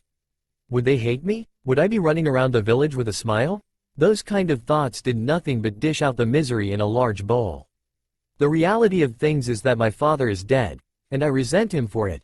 Konoha hates me, and I must learn to live with all that. A frown threatened to break free on the Sandame's face, but he suppressed it. We can only hope. That is for you. I have nothing to hope for, Naruto said. When are you going to retire anyway? You're going to be a real grandfather soon enough. Don't remind me, the third said. I won't retire until you grow old enough for me to say you are strong enough, the Sandame added, ruffling up the boy's hair affectionately. Naruto let out a tiny smile, small as it was there. The third noted it with great care. I wouldn't have it any other way, Gigi. Later. The Sandame Hokage has always been a pervert. Always. Even when Jiraiya was just a brat, he had been a pervert. However, he has always hid his perverseness from other people because it would be embarrassing. If it wasn't because of the repercussions in waiting, he would even indulge in the peeking his former student does. Well, he had his crystal ball. That was his secret though. What would people say if they heard that? The professor, god of shinobi, the Sandame Hokage and Konoha's long-serving cage, was a shameless pervert who giggled in the confines of his office while watching young girls splash water at each other in the hot springs, through his magic ball. When this woman walked into the office, a warm smile painted across her face, lips colored in blue and long red hair that reached down the curvy waist, the Sandame couldn't help himself but stare. Dignity be damned. This woman's beauty begged for his perverted side to look at her in wonder and in all indecent forms he could compute. Ahem. Jiraiya cleared his throat before his sensei started drooling. It was enough that he'd hit on the woman before, now for his sensei to drool over her would be just embarrassing. Nevertheless, it would confirm something, the woman was a beauty. If his sensei could see it, then he had not been wrong. Sensei, not in front of your own student. You're embarrassing me, the Toad Sage said, a smirk on his face. What was wrong with these men? Mei thought looking at the third and his former student. The Toad Sage was already infamous with some women with his books, but she didn't have a problem with them. The third was supposed to be a dignified old man of peace with an image to uphold, but upon her entrance to his office, it had crumbled down and now he was trying to pick up the pieces. The third Hokage looked at Jiraiya with a slight glare. Don't act like a child, Jiraiya-kun, he stated before looking back at Mei with a small smile. Please take a seat. Thank you, Hokage-sama, Mei said. And thanks for taking your time to see me. I wasn't sure you'd be willing to talk to me. Don't worry about it, the third said smiling. Terumi Mei, leader of the rebel faction in Kiri's civil war. That is about right, Jiraiya-kun? The Sanin's intel was always reliable. He was just asking for the sake of it. Yes, Jiraiya said with a nod. Mei wasn't surprised. Kiri may be in lockdown because of the war, but some shinobi were truly capable of making the impossible possible. Forgive me, but I'm going to be blunt. Granted, you already know who I am. I can safely say you know what it is that I came here for. The Sandame nodded. You don't mind if I smoke, do you? He was already lighting up his pipe when he asked. Mei was tempted to say she does mind, but held it back. You require Konoha's assistance in the civil war that has crippled Kiri's resources. Mei nodded. Why Konoha, exactly? Jiraiya asked. The Yondaime Raikage wouldn't agree to it without making some outrageous demands. Suna isn't in a position to help, and well, Iwagakure would rather colonize Kiri than help us. Konohagakure boasts the finest shinobi and is the strongest of the Great Five. Aside from that, the Sandaime has been a long preacher of peace. So because I preach peace, you believe I am the easiest to recruit to assist you and wouldn't even make an outrageous demand like other nations, huh? The Sandaime said, puffing out some smoke. It sounded a bit bad when he put it like that. I don't mean it like that exactly, Mei tried to explain herself. The Sandaime merely chuckled, waving her off. I understand what you mean, he said before he put away his pipe. His expression turned serious as he leaned against his chair. Speak, he said. Mei knew what the old man was saying, and this was the hardest part. Honestly, I have nothing to offer as it stands. We have been making progress against Yagura's forces, but our enemy remains the Mizukage. Meaning he controlled most things. However, I do believe that we will win the war. We just need some reinforcements for the final battle. When we win, we'll take over Kiri and start rebuilding it. Then, we can compensate you. You'll also gain an ally who'll never betray you. So basically you have nothing but promises without any evidence of it ever being fulfilled. This is the shinobi world. Signed treaties are nothing more than just pieces of papers. What value do mere words hold, if one can even deny ever saying them? The Sandaime asked. Mei frowned. She hadn't expected the old man to jump into the opportunity to assist her, but she thought he would do a bit easy, given his reputation. I know, but I'm willing to go through a blood oath to prove that I will come through to my promise. The Sandaime just stared at Mei for a couple of moments. The woman couldn't even begin to guess what it was that was going inside his head. His mask was unreadable. How desperate are you? Excuse me? You came here with nothing but words, yet still expect me to risk the lives of my shinobi to help you. I just believe that there are still some good people in this world. It may be corrupted to the core, but a part of me believes that not everyone is bad. Do you think I'm wrong to have such hopes, Hokage-sama? That Sandaime smiled as he spoke. Not at all, he said. His serious mask returned. Tell me about the current Mizukage? What is wrong with him? I know this may sound as an accusation to the Uchiha clan, but we believe without a doubt that Yagura is being manipulated by a powerful genjutsu, one that can only be cast by the Sharingan, Mei said. I see, the third said. It may not look like it, but this piece of information was truly important to him. How did you come up with that conclusion, Mei-san? I'm afraid I can't tell you that. She couldn't tell them that one of her men had one of Konoha's coveted dojutsu. Can't or don't want to? This man wasn't making it easy for her. Well, they didn't call him the professor for nothing. It is a secret that we hold in our ranks. I'm sure you have things in your own ranks that you'd like to keep hidden. Yes, but when I'm trying to get someone to help me, without anything to offer, I divulge whatever I can, the Sandaime said. Jiraiya just settled for watching his sensei work. The old man was really good with this kind of things. It appears that I was wrong coming here. With how this is going, it doesn't seem like I will get any help since I have nothing to offer. Who had she been kidding? No one gave anything for free, not in this cruel world of shinobi. There were always strings attached to every deal. Nothing was for free. That is how it seems, the Sandaime said. Mei nodded. Thank you for your time, she said, ready to leave. But not how it is, the third said before adding. I never said I wouldn't offer my assistant. So, settle down. Tell me, what do you think would happen? Say if Onoki hears that I'm assisting you in the war and sends his own shinobi to assist Yagura? Mei frowned. Konoha and Iwa will end up fighting. Possibly reopen old war wounds. I don't need to tell you how badly that will affect us if we end up being dragged into war, having just recently recovered from the Kyuubi's rampage 7 years ago. Mei's frown deepened. If that happened, she wouldn't be able to help out in the ensuing war. I understand, she said. He was saying he really wants to help, but the risks were far too great. Every leader had to think for his own people. The Sandaime's responsibility wasn't to her people but to Konoha. I'm glad you understand, the Sandaime said, smiling.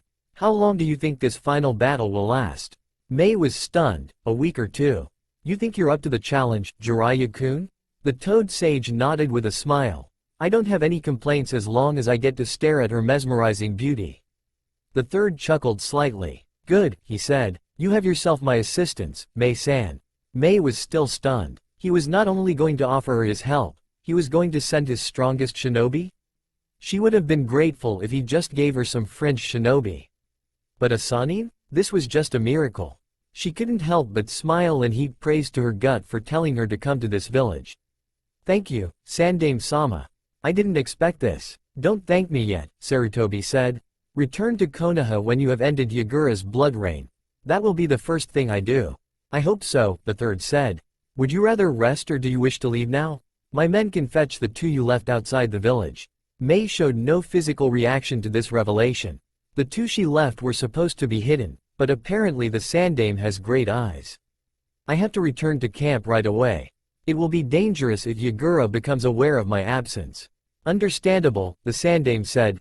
Jiraiya will catch up to you with the others before you reach sea. Mei nodded and gave her thanks again before leaving. The Sandame didn't escort her out as it would raise suspicion and he wanted to get this done without too much noise about it. Once Mei was gone, Jiraiya looked at his sensei. You're not thinking of doing that, are you, sensei? The third merely smiled. Do you think this could be the same Uchiha as the one responsible for the Kyuubi's attack? We still don't know if it is really the Sharingan that is manipulating Yagura. Yes, it will be best if Itachi-kun tags along. His Mangekyo Sharingan should be enough to discern that. If he gets something good, then we may take another step into unmasking this Uchiha. Jiraiya nodded in agreement. A few moments of silence settled in before the Toad Sage spoke once more. Sensei, his tone was low, you get along with the Gaki, does he hate me? The third sighed. You're going to have to speak to him eventually. If you're not going to break the ice, Naruto won't bother. Now, I raised you when you were just a brat, Jiraiya-kun. You have grown up now. You raised Minato well. This is something that I cannot help you with. However, I can tell you this. While on this secret mission, speak to Itachi-kun. He understands Naruto-kun. 2 hours later, Danzo walked into the Sandame's office with a scowl on his face. He clearly didn't like being ordered by Hiruzen. Why did you call me, Hiruzen? Now, Danzo, there is no need for such animosity. I did allow you to live after you attempted to get me killed, the third said before getting into the business at hand. I have a mission for your route. What? Danzo asked, with narrowed eyes. Kiri's civil war. You're to send your route Anbu to fight with the rebels against Yagura's forces. Send them tomorrow morning. I believe you already know the way. You have been keeping tabs on the situation, no? The following day, just beside his favorite tree at the park, Ino sat, legs pressed across her chest. When this image registered in his mind, Naruto did nothing but frown as he walked up to her. He didn't want to be here in the first place. He was only here because her mother had asked him to fetch the girl as it was getting late and she wanted to close up the flower shop and return home. He would have said no, but his mother had been there, giving him that look that clearly told him to do what was requested of him or there would be consequences. The girl looked sad, and that was something he didn't want to deal with. He had his own problems.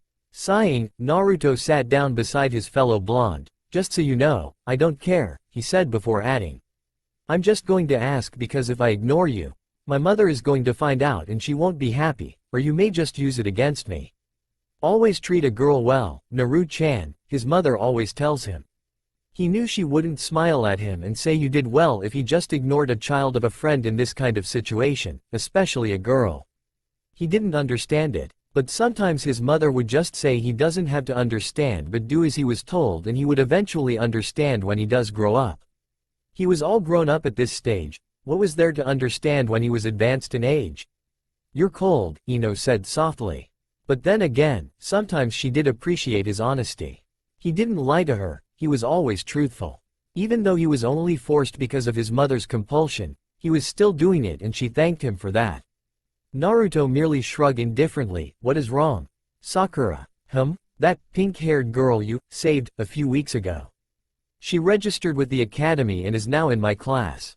Her father seems to have pulled some strings to get her in. That is not the problem though, we both like Sasuke-kun and decided to terminate our friendship to pursue him. And this makes you. What was the right word, again? Sad? Ino nodded, yes. I liked our friendship but now we have become rivals, always throwing insults at each other. Sakura has also made new friends. Naruto sighed. His mother must truly hate him to make him go through such things. What are 7-year-olds doing chasing after Sasuke? What do you even mean you like him? You know, how a boy likes a girl, Ino tried explaining. No, I don't know, Naruto said. Ino sighed. Yeah, you wouldn't. The only person Naruto likes is his mother, she said. So, you really like Sasuke, and this Sakura does as well. Both of you are fighting for his affection. He would really kill someone if he had to compete with them over his mother's affection. This has something to do with what adults call love, but you're just 7. You shouldn't be too worried about such things. It could hardly be called love between 7-year-olds, but he wasn't going to point that out. Says the guy who already has a fiancé. You're not supposed to talk about such things, Ino. Naruto said. How the girl had even got hold of it was beyond him. He wouldn't tell her such things and his mother wouldn't either. Perhaps she had walked into their mothers while they were talking about it. Sorry, does Sasuke share this crush of yours? Ino frowned slightly, but that was all the answer Naruto needed. My thoughts. Get over your stupid crush or destroy your friendship with that girl. What if by some great miracle, Itachi compels Sasuke to tell Sakura that he likes her better? Ino's frown deepened. It would take a miracle because Sasuke-kun likes me. Keeping telling yourself that, Naruto wanted to say, but the girl would probably tell his mother that he was mean to her. Come on, let's go. He stood and helped her up. Whether a solution was reached or not did not matter. Sanagakure. As soon as the Sandaime, Kushina and Naruto made it to the gates of the village hidden in sand, they were greeted by a squad of Anbu. The third had his own Anbu as his guards, just hidden somewhere Naruto couldn't begin to sense. The way towards the village had been rather short as Hiruzen wanted to return to Konoha as quickly as he could. In his mind, he couldn't leave the village for too long when he had made enemies with that snake, Danzo. The Warhawk would probably choose to dethrone him in his absence.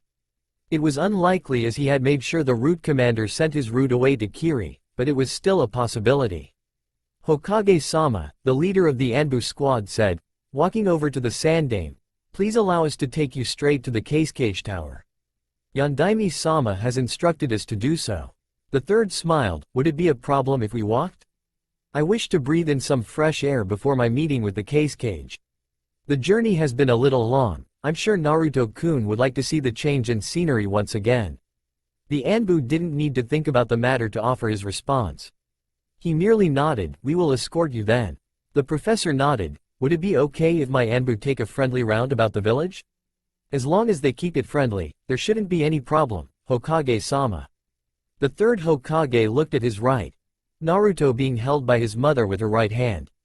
Let's go you two, he said. Is it just me? Is the weather different from when we were in the desert?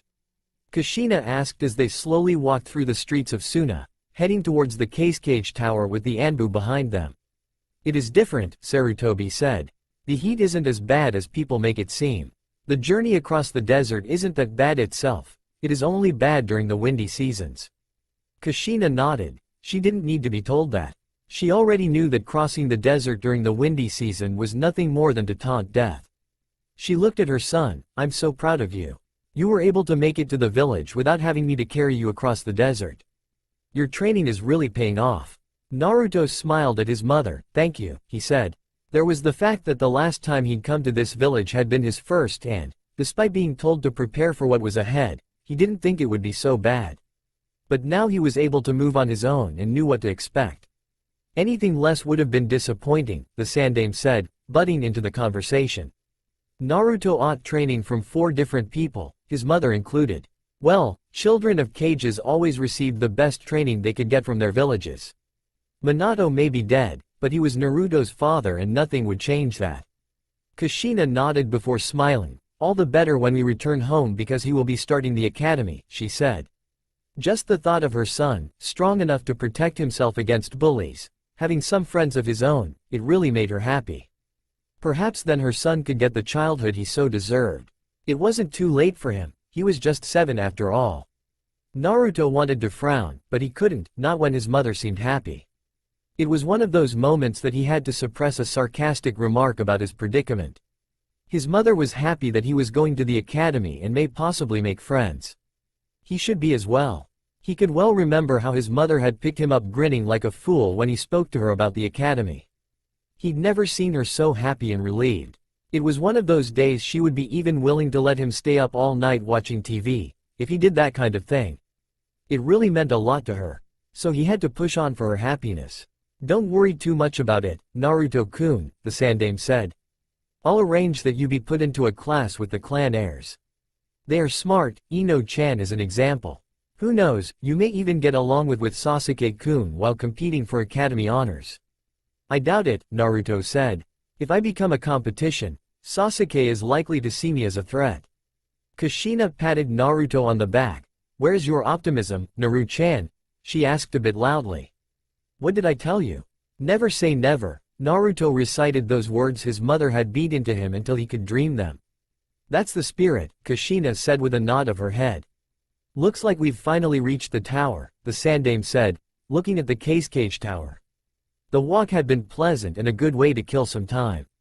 The leader of the Suna Anbu cleared his throat to catch the attention of the Hokage and those with him. Is he going to sit in as well? He asked, referring to Naruto. The third shook his head. No. Not this time, he said. I will take him to the cage's home then, one of the Anbu said, to which Hiruzen nodded. Kushina looked at her son. Do you still remember what I told you? Naruto nodded. And, what did I say again? Smile, Naruto said, giving his mother a warm smile. Good, now go be a good boy and don't do anything that will give your mother a heart attack, Kushina said. Mother, what would I do that would give you a heart attack? Kushina shrugged. Well, you spend some time with him, she said, her left shoulder pointing towards the Sandame. He's like Jiraiya, but he just does it in a closet. Who knows if he's read you that smut? The red-haired sent the Sandame a threatening glare, warning him. Now, Kushina-chan, I'm a responsible adult and wouldn't hope to dilute Naruto-kun's mind.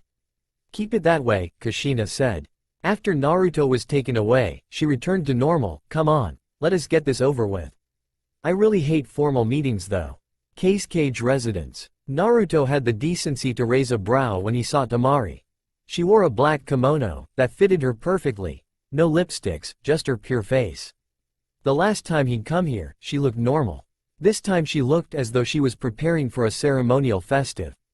Good impressions? Maybe. Naruto smiled for two reasons. 1. His mother. 2. Both her and him were in a situation that none chose, and he could share some sympathy with her like he does with Itachi. Both he and the Uchiha shared a mindset. Protect what is important to their hearts no matter the cost. The only difference was that the precious things to their hearts were different. But both worked zealously for the love, and so they had something in common. Naruto, Temari greeted the blonde with a somewhat forced smile. Temari, Naruto said, you look nice, he added as the girl walked him towards the living room. His mother has always told him, always compliment a girl if you want to get in her good books. Thank you, Temari said. She wanted to be polite and return the favor, but the blonde didn't bother to be formal. He just looked normal. But then again, even his mother wore casual clothing the last time she was here. Like mother like son, so it appears. A thought clicked in her mind that forced her to change directions. You must be hungry from your journey. Food is prepared. How could she have forgotten that? Perhaps this situation made her that uncomfortable. Naruto frowned slightly. He had no choice but accept. Sure, he said. The dining room was spacious, but there was nothing more than a large table and chairs inside it. The food was prepared as she'd said. After settling down, Naruto looked at Temari. They made you wear that kimono. It wasn't a question, but a statement. Yeah, Temari said. Her father had been insistent that she look good for Naruto. Obviously, her father was more concerned about the kind of benefit this relationship will do for Sunagakure. Her father always thought of the village and its future. With this contract, he'd secured Suna's future, and he wasn't going to do anything to jeopardize it. Not unless something more valuable came up. Temari knew that Naruto was the only child of Konoha's Yellow Flash. As far as she was concerned, only her father and his trusted advisor, Baki, knew the secret. The council didn't even know of the contract. She guessed it was only a matter of time before they caught the wind of it. Next time don't wear it. If anybody says otherwise, tell them Uzumaki. Naruto says, I look fine just as I am, Naruto said with a small smile. Temari didn't force a smile this time. She gave Naruto a true warm smile. Thanks, she truly appreciated the gesture. She didn't hate Naruto because of this. He was nice to her, and the last time he had been very honest with her. How relieved had she been? She was expecting someone older who would be trying tricks on her, but she had been surprised to see someone younger. Itadakimasu, both said as they prepared to eat their meal. How are you calm about this whole thing? Tamari asked. Even last time he looked so calm and relaxed, despite it being their first meeting. My mother was thinking about my well-being when she agreed to it, Naruto said. I can't say the same about my father, Tamari said bitterly. We are in this situation. Either we learn to live with it or remain bitter about it. I would rather choose the former, though. I'm still 7 years old, there is still much time to grow around the issue, don't you think? Tamari didn't need to think about it to give a nod. Still, despite saying those words, Naruto had been told by Kakashi that there was a high chance that he may just end up not being with Tamari. The agreement between Suna and Konoha was between the current cages. Should another cage take over before they are even married, the cage was within his right to declare it void. Since the agreement wasn't public, it was easy for either nation to pull out without fearing a backlash. Besides, the only reason the adults wanted them to know each other now was so that they could develop some bond, as his mother had forced another fine print that clearly said, should Uzumaki Naruto be unwilling or having not developed any feelings for Sabaku no Tamari, he has the power to say no to the marriage. Still, he would have to pay a hefty fee and offer some sealing scrolls to be allowed to get out of the marriage. Tamari wasn't told of this. And his mother had told him to give it his all. For his own sanity and crumbling hope in humans, he was trying. 2 days later, moments like these, he really dreaded. The Sandaime has tried by all means to make things comfortable for the Uchiha clan just as he has tried with Naruto. But it just seems like all his efforts have been without rewards. He has not been completely useless as Konoha's third Hokage. Not by any means, but there were things that were happening around Konoha that seemed to be beyond his reach and control. He really wished that Minato was present at this time. Between the two of them, they could figure things out. He was old. He no longer possessed the influence he once had when he was still sharp, physically. The Uchiha knew of this. From an undeciding Hokage, he learned to decide things for himself. He learned to take the decisions that he wouldn't normally take. This had been forced upon him by the death of Minato and the consequences that followed. Iwagakure had tried sending spies to check on the village's power to see if it could try something, but Danzo had stepped in and dealt with the threats. He was thankful for the War Hawk, a reason he still kept him despite the man having once tried to take his life by attempting to poison Kakashi against him. Naruto was another issue that forced him to step up. He couldn't allow things to get out of hand, lest he wished to live with regrets for the rest of his life. The blonde was a hero in his eyes and he treated him as such. He couldn't force the villagers to offer the same thoughts, but he had ensured that none took their frustrations off the boy. This is a case that he had constantly reminded the villagers that he wasn't called the god of shinobi for nothing. The Sandaime Hokage leaned back to his chair, tried by all means to appear strong in the front of Uchiha Fugaku, the head of the Uchiha clan and Konoha's military police force. There was trouble between Konoha as a whole and the Uchiha clan. Trouble that could spell disaster if not handled in a careful manner. I hope you kept things tidy in the village while I was away, the Sandaime started calmly. Naturally, Uchiha Fugaku simply said, my son has been out of the village for a number of days. I usually don't question Anbu missions, but I feel that he was taken away hastily as he told me he had no upcoming missions, and his squad mates remain in the village. Itachi-kun has gone on a secret mission with Jiraiya, the third said calmly. You know that I don't believe for a second that your clan had nothing to do with the Kyuubi attack, right? He'd already told the man what he thought, but it didn't stop him from saying it whenever he got the chance. Fugaku gave a subtle nod. Unfortunately, the same cannot be said for the villagers and the clan heads. His tone was cold, no hatred dripping from it, just silently cold. That is indeed unfortunate, the Sandaime said. Despite many assurances to the villagers that your clan had nothing to do with it, they won't believe otherwise.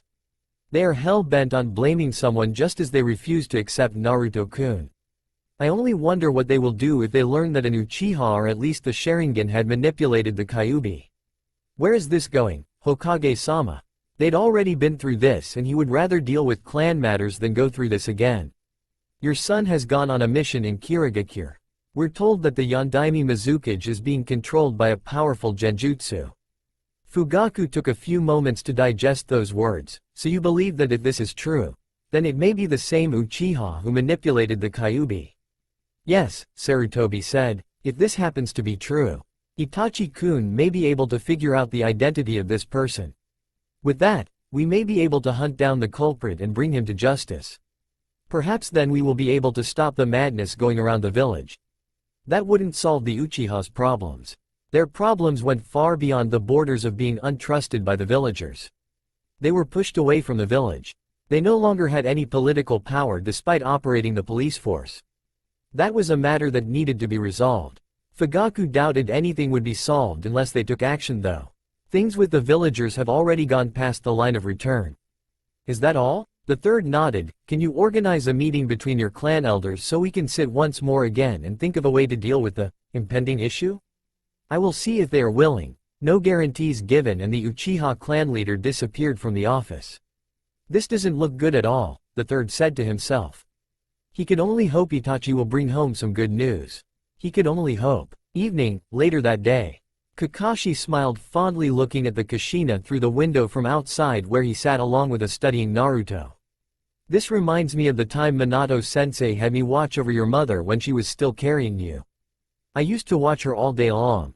So mother tells me. Naruto responded, flipping a page on the book he was reading. Kakashi sighed. How was your visit in Sanagakure? Surprisingly pleasant, Naruto said. Kakashi gave the blonde a creepy eye smile. Oh, did you and Temari get to know each other well enough? The tone the Jonin used was enough for Naruto to leave his book and look up to him. The Jonin was suggesting something he couldn't quite figure out. Before he could say anything, his mother's voice burst through the open kitchen window. Kakashi, what are you telling my son? She shouted. Kakashi smiled nervously. Well, he chuckled nervously. The woman could climb out of the window and give him a chase if he gave the wrong answer. How she had known what he was thinking was a mystery he could never puzzle together. I was just asking how things went in Sanagakure. Kushina gave the man a long stare. You better, she said. Because I swear Kakashi, if you fill my son with lewd things, I will tear off that mask, burn your book collection and make you wear Guy's jumpsuit for a month. Do you understand me, Kakashi? Yes, ma'am. Kakashi gave a stiff salute. He was even barred from reading his precious Chan in front of Naruto. Not even the Sandaime could take out his copy when Naruto was present. Kushina smiled pleasantly. Good, she closed the door and went back to her cooking. No wonder Minato-sensei always feared going home when he knew he'd done something she wouldn't like, Kakashi said to himself.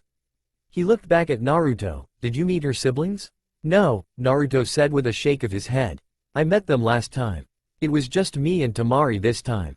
Besides, we didn't stay for too long as Gigi said it wasn't safe to leave the village for too long. Kakashi nodded. When are you going to see her again? He wanted to be there so that he could spy on them. He was really interested on how Naruto was handling things. Yes, they were just kids. But he trailed off when he realized that Kushina might just jump out of the window. I don't know, Naruto said, closing his book. He sighed, went silent for a few moments. Looks like I'll be joining the academy. That's wonderful, Naruto, Kakashi said with a smile. I wish I could walk you on your first day, but I'll be leaving early tomorrow morning for a mission. That is fine, Naruto said. Still, Itachi isn't here, you're going away, I'm going to be in the academy. I sense that my training will become hindered. Don't worry about it, Kakashi said. He took out a scroll from his vest and threw it at Naruto, who caught it. The Sandaime told me he told you that you had to do chakra control exercises. He'd given me that scroll on methods I should teach you, but I have this mission. So read through it and when I return, we'll pick up from there.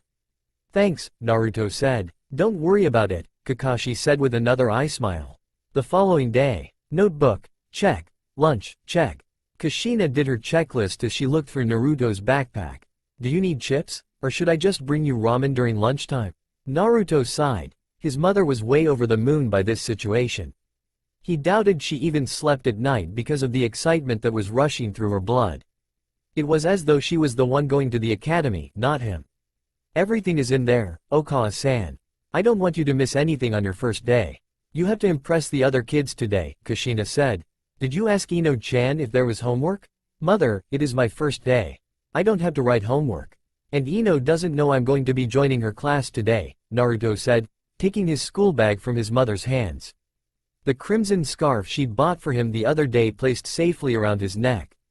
Kushina-chan, Makoto shouted outside their house. Oh, Sasu-chan's mom is here. Come on dear, let's go, Kushina said, literally dragging her son out. Naruto didn't mind, it was his mother after all. Hello, Makoto-chan. Sasu-chan. The red-haired Uzumaki greeted the two Uchihas. You look bright as always, Sasu. She added, pinching the boy on the cheek. Sasuke reddened a bit, while smiling at Kushina. You look full of life as always, the boy said. Makoto looked at Naruto, offered him a smile. Well, this is my surprise, she said. I don't consider it as such, Naruto said. When the surprise come, you'll be shocked. Can't wait, the retired Jonin looked at Kushina, let's go. We don't want to be late. Sasuke, Naruto grunted, taking the front with the Uchiha while the mothers walked behind, engaged in mother talks. Naruto, Sasuke responded with a grunt of his own. What change? Oh, he was happy with the situation. With the blonde in the academy, he won't have to be worrying about him spending valuable time with Itachi, when that brother of his was not doing any missions. Nothing much, Naruto responded with a shrug. You look excited. I can finally get one over you. We're currently tied 1-1. You beat me with shuriken throwing while I did better with the fireball jutsu. He always did best, he was the best in the academy. Naruto couldn't unseat him, not when he could do something about it. You're keeping score? Naruto looked at the Uchiha from the corner of his eye. He wanted to remind the Uchiha that he humiliated him the last time they sparred in taijutsu. But if the Uchiha was suffering from selective memory loss, then he wasn't going to remind him. No, Sasuke said. He said nothing further as they silently made their way towards the academy. When they finally reached the academy gates, Kushina knelt down, placed her hands on Naruto's shoulders. Now go on and make your mother proud, okay? I want you to get good grades and don't sleep in class. If anyone tries anything, either student or teacher, call me and I will be there to straighten that person out, okay? Yes, mother. Good, Kushina said, placing a tender kiss on the blonde's forehead. She looked at Sasuke. Show him around, will you? Sasuke nodded. Let's go, the Uchiha said to Naruto, who looked at his mother for a full minute, unmoving before he finally relented and followed Sasuke. Watching the boys leave, Kushina spoke. I say my son is the best and he will graduate top of his class. Makoto shook her head. I do agree Naruto is smart, but my Sasuke-kun is a genius. He takes after his older brother. Are you willing to put a bet on it? Academy. Oh no, Ino moaned, staring at the entrance of the class. Naruto had just walked in with Sasuke. This was not happening, not to her. How is she going to handle this mess? She definitely has to choose between the two of them. Naruto wouldn't be liked by the fangirls if he stayed close to Sasuke, and she wouldn't be able to do anything to stop them from insulting her Black Knight. Her mother would expect her to make hang around the blonde. He has bailed her out on a few occasions. It didn't matter that he did it with little care. The effort was what mattered. Besides, she knew he cared a little. He just wouldn't admit it as it would be like betraying his mother. Ino just watched the two boys. Sasuke chose to sit at the front row, but Naruto wasn't going to do any of that. He just looked at Ino, who was staring at him. Surprise, no emotion in his voice. Are you lost? Ino asked. Iruka didn't tell them they would be having a new student today. He had to be lost. She couldn't have him here. It would ruin things for her as she would have to offer some of her time to him. After all, she couldn't leave her Black Knight alone. Is this Aimuno Iruka's class? Yes. Then no. I'm not lost, Naruto said. Why? Why are you trying to ruin my perfect academy life? Naruto blinked a couple of times before sighing. You're not obligated to spend time with me, Ino. Of course I am. Naruto just shook his head and went up to the back of the class. He took a seat on the top left corner, and ignored everyone else who was staring at him. The looks weren't of hatred, just curiosity. Understandable since he was joining a class that has already covered more ground. He should be in a lower class, but the Sandame thought this to be best for him as it had his peers. Once the Chunin teacher walked into the class, the question popped up, Iruka-sensei, who's the blonde? A boy asked, pointing at Naruto who looked as though he was in a faraway world. Iruka looked at Naruto, stared for a few moments before responded. That is Uzumaki Naruto. He will be attending with us from today. Isn't that unfair? Another kid asked. He was recommended by the Sandame Hokage, Iruka merely said, not bothering to go into detail. Saying he was recommended by the Sandame would stop any questions, but at the same time, It would give the idea that Naruto was receiving special treatment from the Hokage. Oh well, it didn't matter since he didn't care. Today, we will focus on. After 3 hours of complete waste of his valuable time, Naruto had been justified in his reservations about the academy being useless. Mother must truly hate me for forcing me to go through this, the blonde said to himself. I hear you, a somewhat tired voice said, just in front of Naruto. The boy who'd spoken turned slightly to face Naruto. If I ditch, my mother will drag me here by force. Naruto nodded. His mother would do something like that. I can see that happening. A less troublesome way to get through this is to sleep during class, the boy said, turning away once more. Off to more sleep. Iruka cut in an irritated figure with some frustrations leaking out of his ears in a cloud of smoke. His eyes were fixed to the menace that was in his class. A menace he was forced in his every day of life at the academy to teach. Not that the boy ever paid him any attention when he spoke. He'd thought he would be relieved if the boy wasn't taking any interest in his lectures, but it annoyed the crap out of him whenever the blonde spotted that look of pure indifference. There was even a day he had been tempted to run up to the boy and drag him out of his class, by his hair. The thought had been crushed instantly when he thought of who birthed the boy. The mother would certainly kill him. Literally. No doubt about that. Uzumaki Naruto.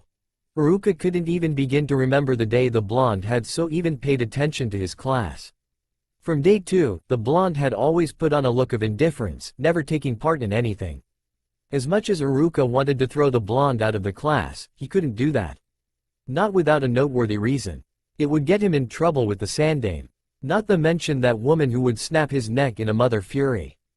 Iruka could remember the day he made a surprise test just to fail the blonde. Imagine his surprise, when the little irritation who didn't pay attention to his classes, managed to pass his test. Even though half of the class failed because the test was a difficult surprise test that wasn't meant to be passed by everyone. Loath as he made to admit, Naruto wasn't stupid, he was smart. It had pissed him to no end when the blonde had so graciously offered to set the test for him to make them a little difficult.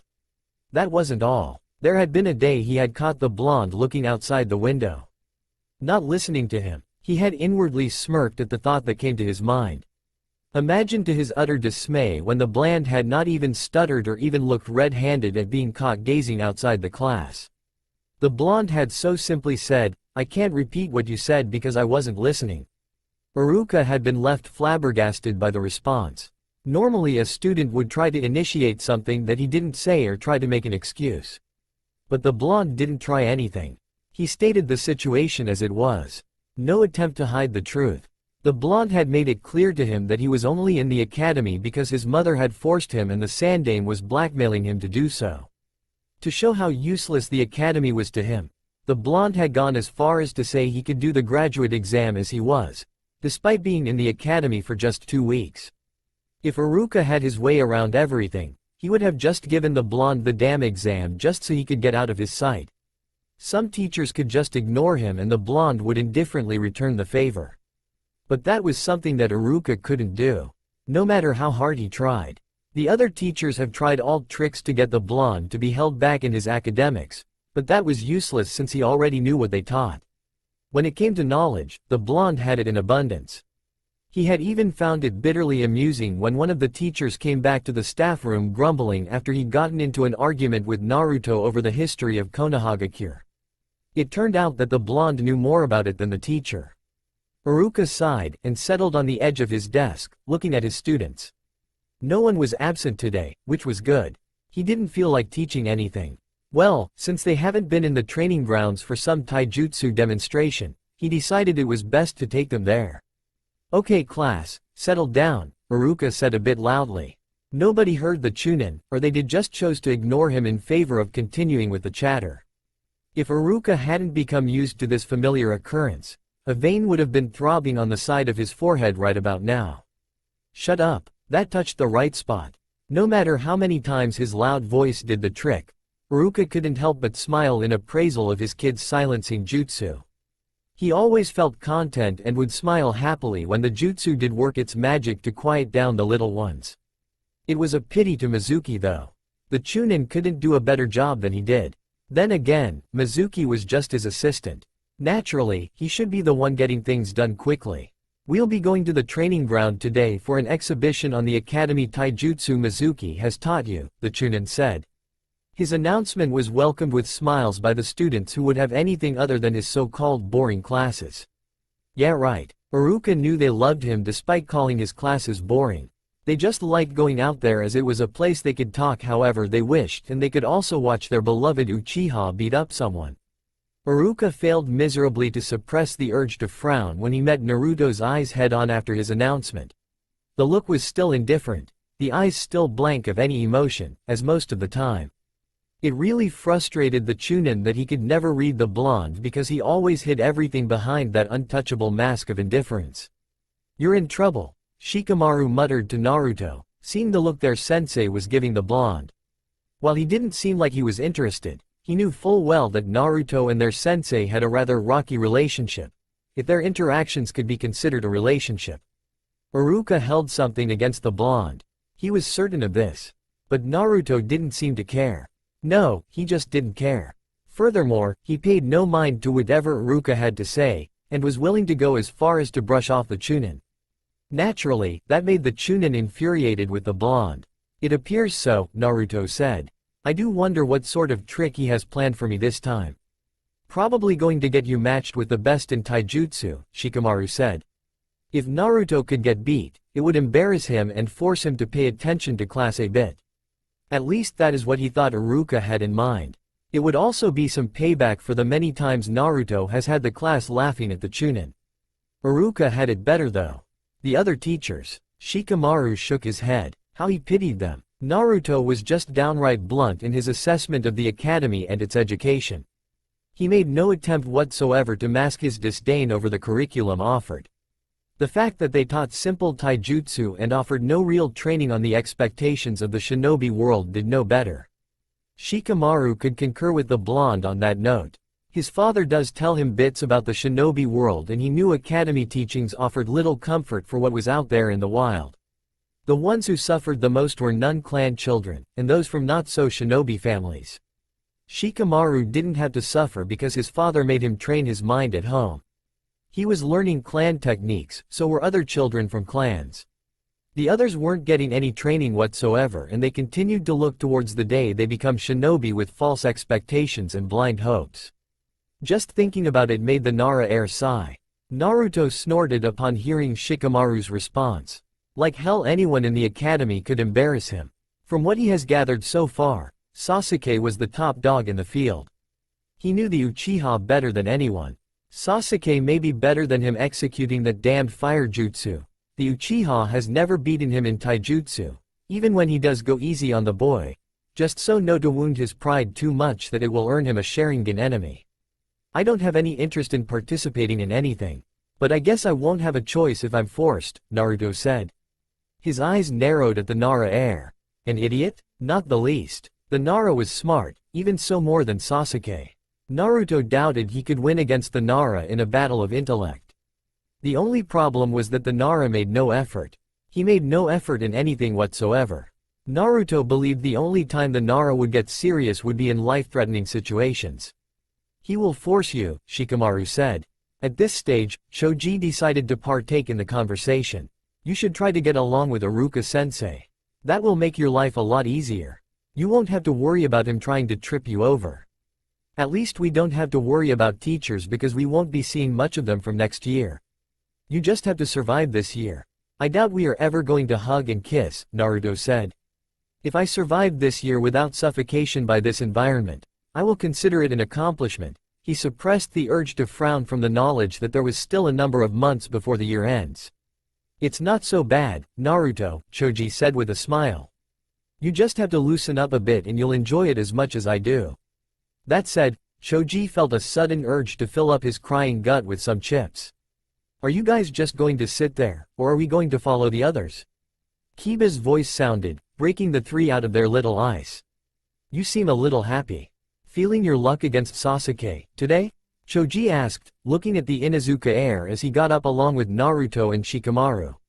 Yeah, I have been training really hard since my last match-up with that bastard, Kiba responded with all the confidence he could muster.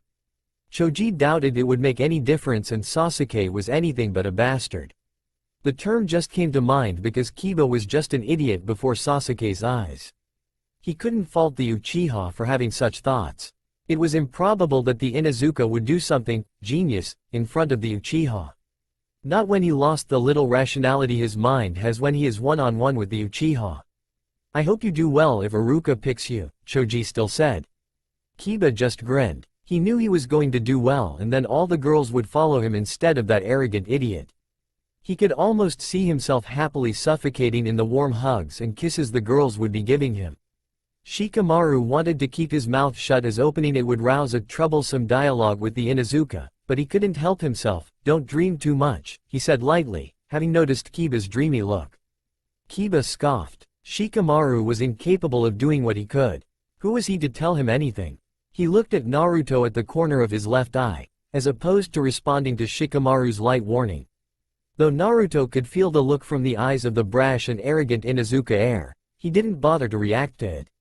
In his days being in the academy, there were some people that he would rather not befriend, especially stupid people. His mother may not agree, but what Kushina didn't know wouldn't hurt her. It may wound him a bit, but all reasons pointed that he was justified in his decision and that made him feel good. Shikamaru and Choji were alright. They didn't bother with stupid questions. In fact, he could relax with the former while reading his book and the Nara heir lost in the mystery of the clouds above him. That was the perfect friendship. The conversations did carry some weight, and much more worthwhile than discussing which girl was hottest in their class with Kiba and other idiots in the academy. Although Kiba has been tempted to call Naruto an idiot in a couple of occasions, he knew better. The blonde gave the genius of their class a run for his money. Still, that didn't make him like the blonde. He carried him above others, almost like he was their superior or something. Well, at least he had something to poke fun about with the blonde. He wasn't going to start it now. The four reached the training grounds at the academy, with the others already in waiting. No need to be at the front to hear whatever that Iruka had to say. The four chose to stay at the back, wonder about their own business as Iruka started with his prepared short speech. Okay guys, today we are going to do some demonstration. I want to see if you have grasped the stances you have been taught. You are gonna have to execute the stances in a fight, Iruka said. First up, I want 2 girls to volunteer. The lively Ino Yamanaka was quick to take center stage. Another girl followed suit. This caused the class to form a circle around the 2 girls for everyone to see clearly. Remember, this is just a friendly spar. No need for anything harmful, Iruka said. He got them to do the friendship sign before getting them to engage. Begin. Naruto's look of indifference twisted into a look of disdain as his eyes were brutally forced to witness this shambolic chicken fight between the 2 girls. Really, his eyes were just screaming at his hands to pluck them out to save them from the horrors. How could academy kids fight so pathetic? It made watching turtles do a 80 meters sprint all fun. Even their teacher had the face to show his displeasure in the scuffle. It wasn't considered to be a fight. Not by any chance. 100-year-old grannies could fight better. Ino did win. Cheers to her fans. If it was a comedy show, Naruto wouldn't have been blamed if he had uncharacteristically thrown tomatoes at the 2 girls while shouting, "You suck." It was just horrible, and he felt relieved when they stopped doing whatever they were doing. It was even an embarrassment to think that Ino was associated with him and was a clan heir. What were these parents teaching their children?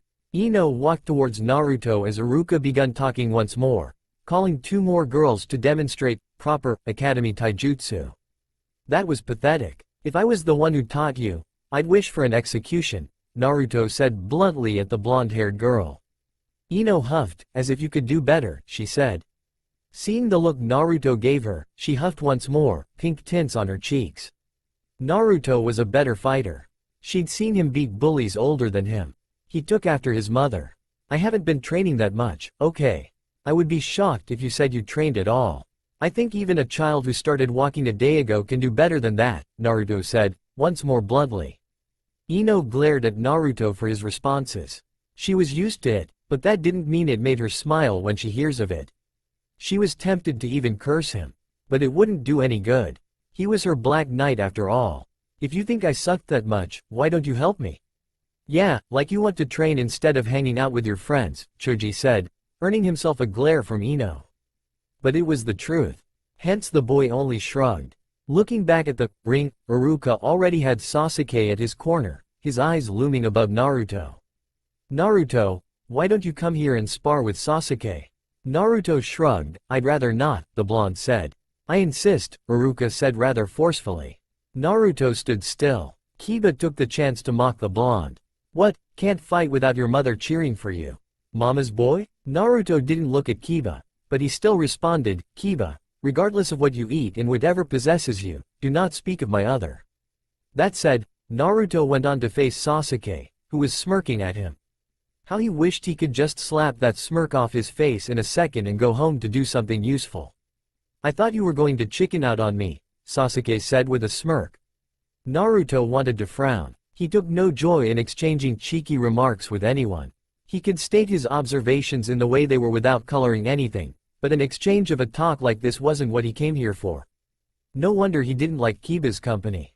Still, he resisted the urge to frown, and put on his indifferent mask, looked at the young Uchiha for a few moments before forwarding his eyes to the Chunin teacher on his right. Can we get this over with already? Naruto wasn't the only one who resisted the urge to frown, Iruka did. Ironically, it was because of the words Naruto had said to him. The Chunin teacher sighed before looking between the two boys. He knew that they were not hostile to each other, and mostly came to school together. Sometimes it was Sasuke's mother or Naruto's mother who came around after school. Sometimes the two boys went home together. Still, they weren't exactly friends. Iruka knew that Sasuke wouldn't want to lose in this sparring session. There was no one who took his academy studies seriously than Sasuke. The Chunin thought perhaps it was because the boy was burdened with a lot of expectations. He was a brother to a prodigy, and cast in the shadow of his brother. Naturally, he has to put more effort in his work to step out of that shadow. It was a line of thought that made Iruka confident that Sasuke wouldn't play with Naruto, but would do exceedingly well to fulfill his expectations. The blonde had stolen the Uchiha's spot as the top dog in the last real test he had them right a few days ago. This was a chance to redeem himself. And Iruka had his fingers crossed, praying that Sasuke does so with flying colors. In his anticipation, Iruka decided to forego all proper traditions before a friendly spar. Begin, he simply shouted. Sasuke lost his smirk. He matched Naruto's mask of indifference as he readied himself for assault. His brother has always told him to hide his emotions during a battle, for that will make him difficult to read. He could never read Naruto, unless he decides to give out that look of complete utter boredom when the situation calls for it. The young Uchiha darted towards Naruto straight on. It was an impressive speed for an academy student. As soon as Sasuke reached Naruto, he jumped up slightly before twisting in midair. His right foot was sent straight at Naruto's head. The blonde jumped back slightly to avoid the kick that would have sent him to the side. As soon as Sasuke landed down on the ground, he charged at Naruto once again, flashed a left hook which was blocked, then another, blocked as well. He attempted a right punch straight at Naruto's face. The blonde caught the punch, held Sasuke's fist firmly, before his right foot stomped on the Uchiha's left. He then yanked Sasuke towards him and grabbed the Uchiha by his shirt's neck. I have been training longer than you have. Itachi may be teaching you taijutsu, but my teacher is better than him in that regard. I have beaten you before, while holding back.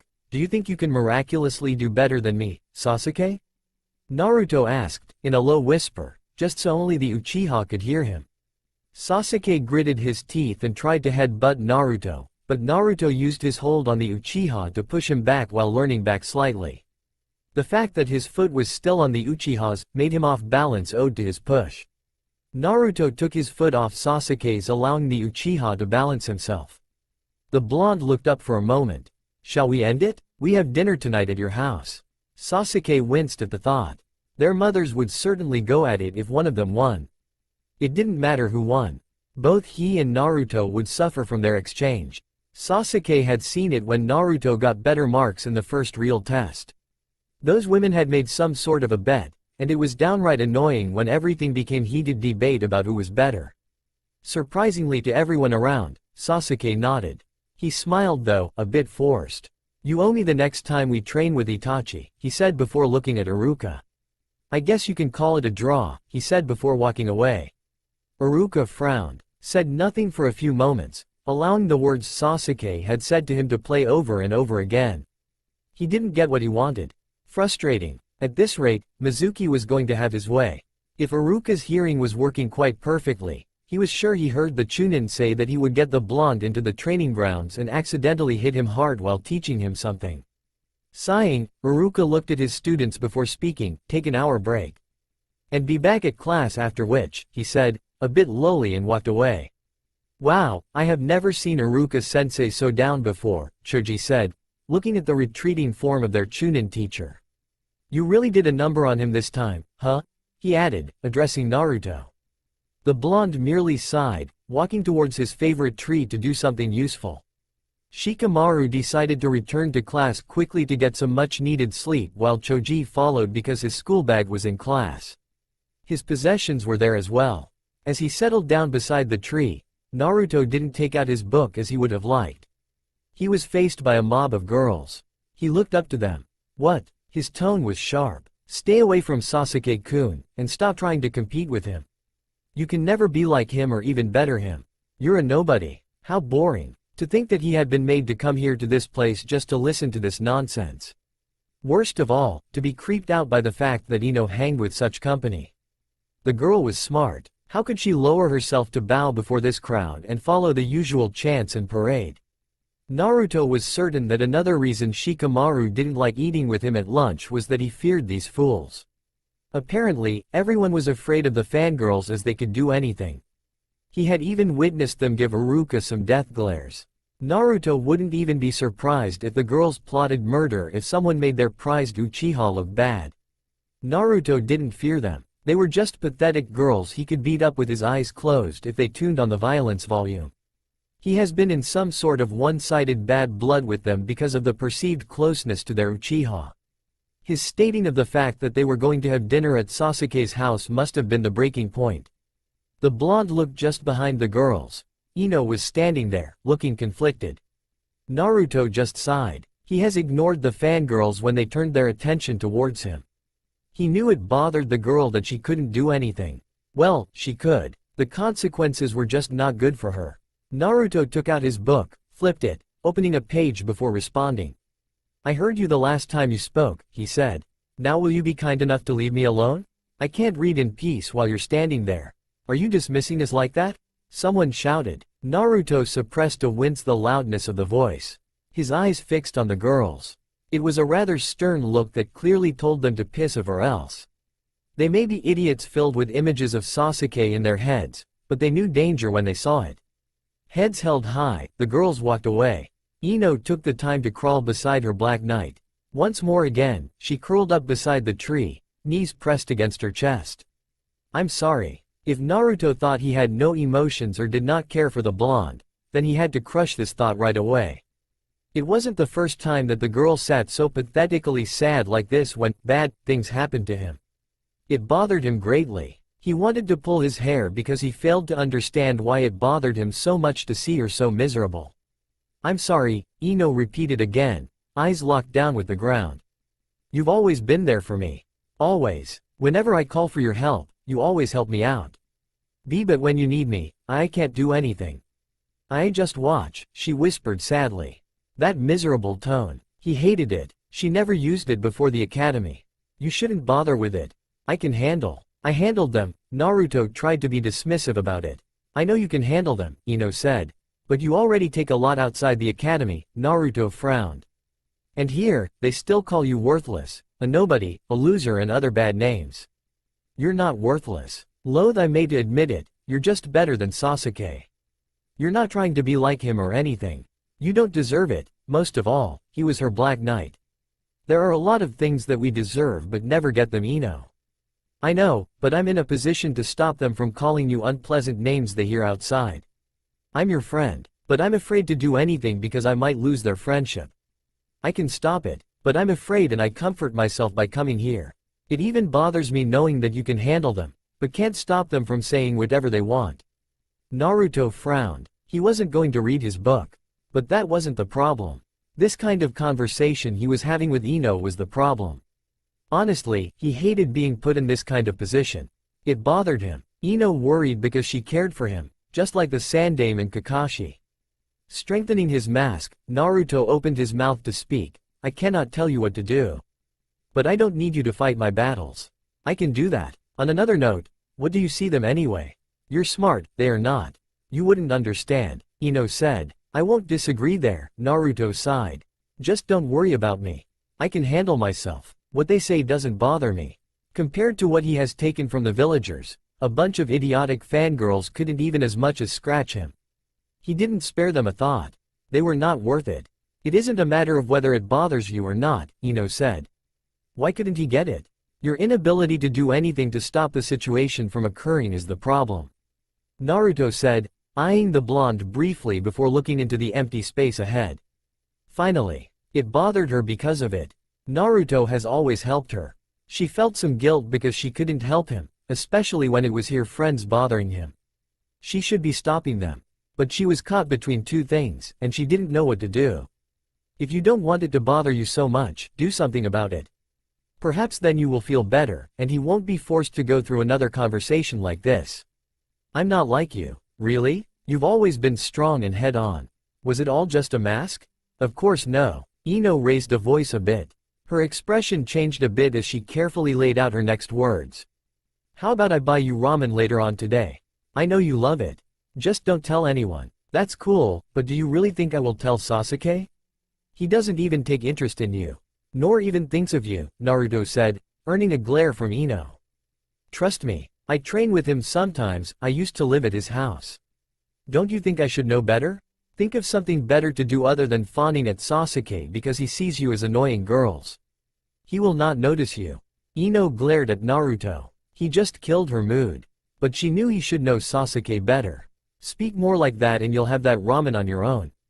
Naruto gave a nonchalant shrug. I wouldn't complain either way. I do, however, enjoy the meal when someone is buying. So, I will keep it down. The blonde glanced at Ino for a moment, his expression a bit serious.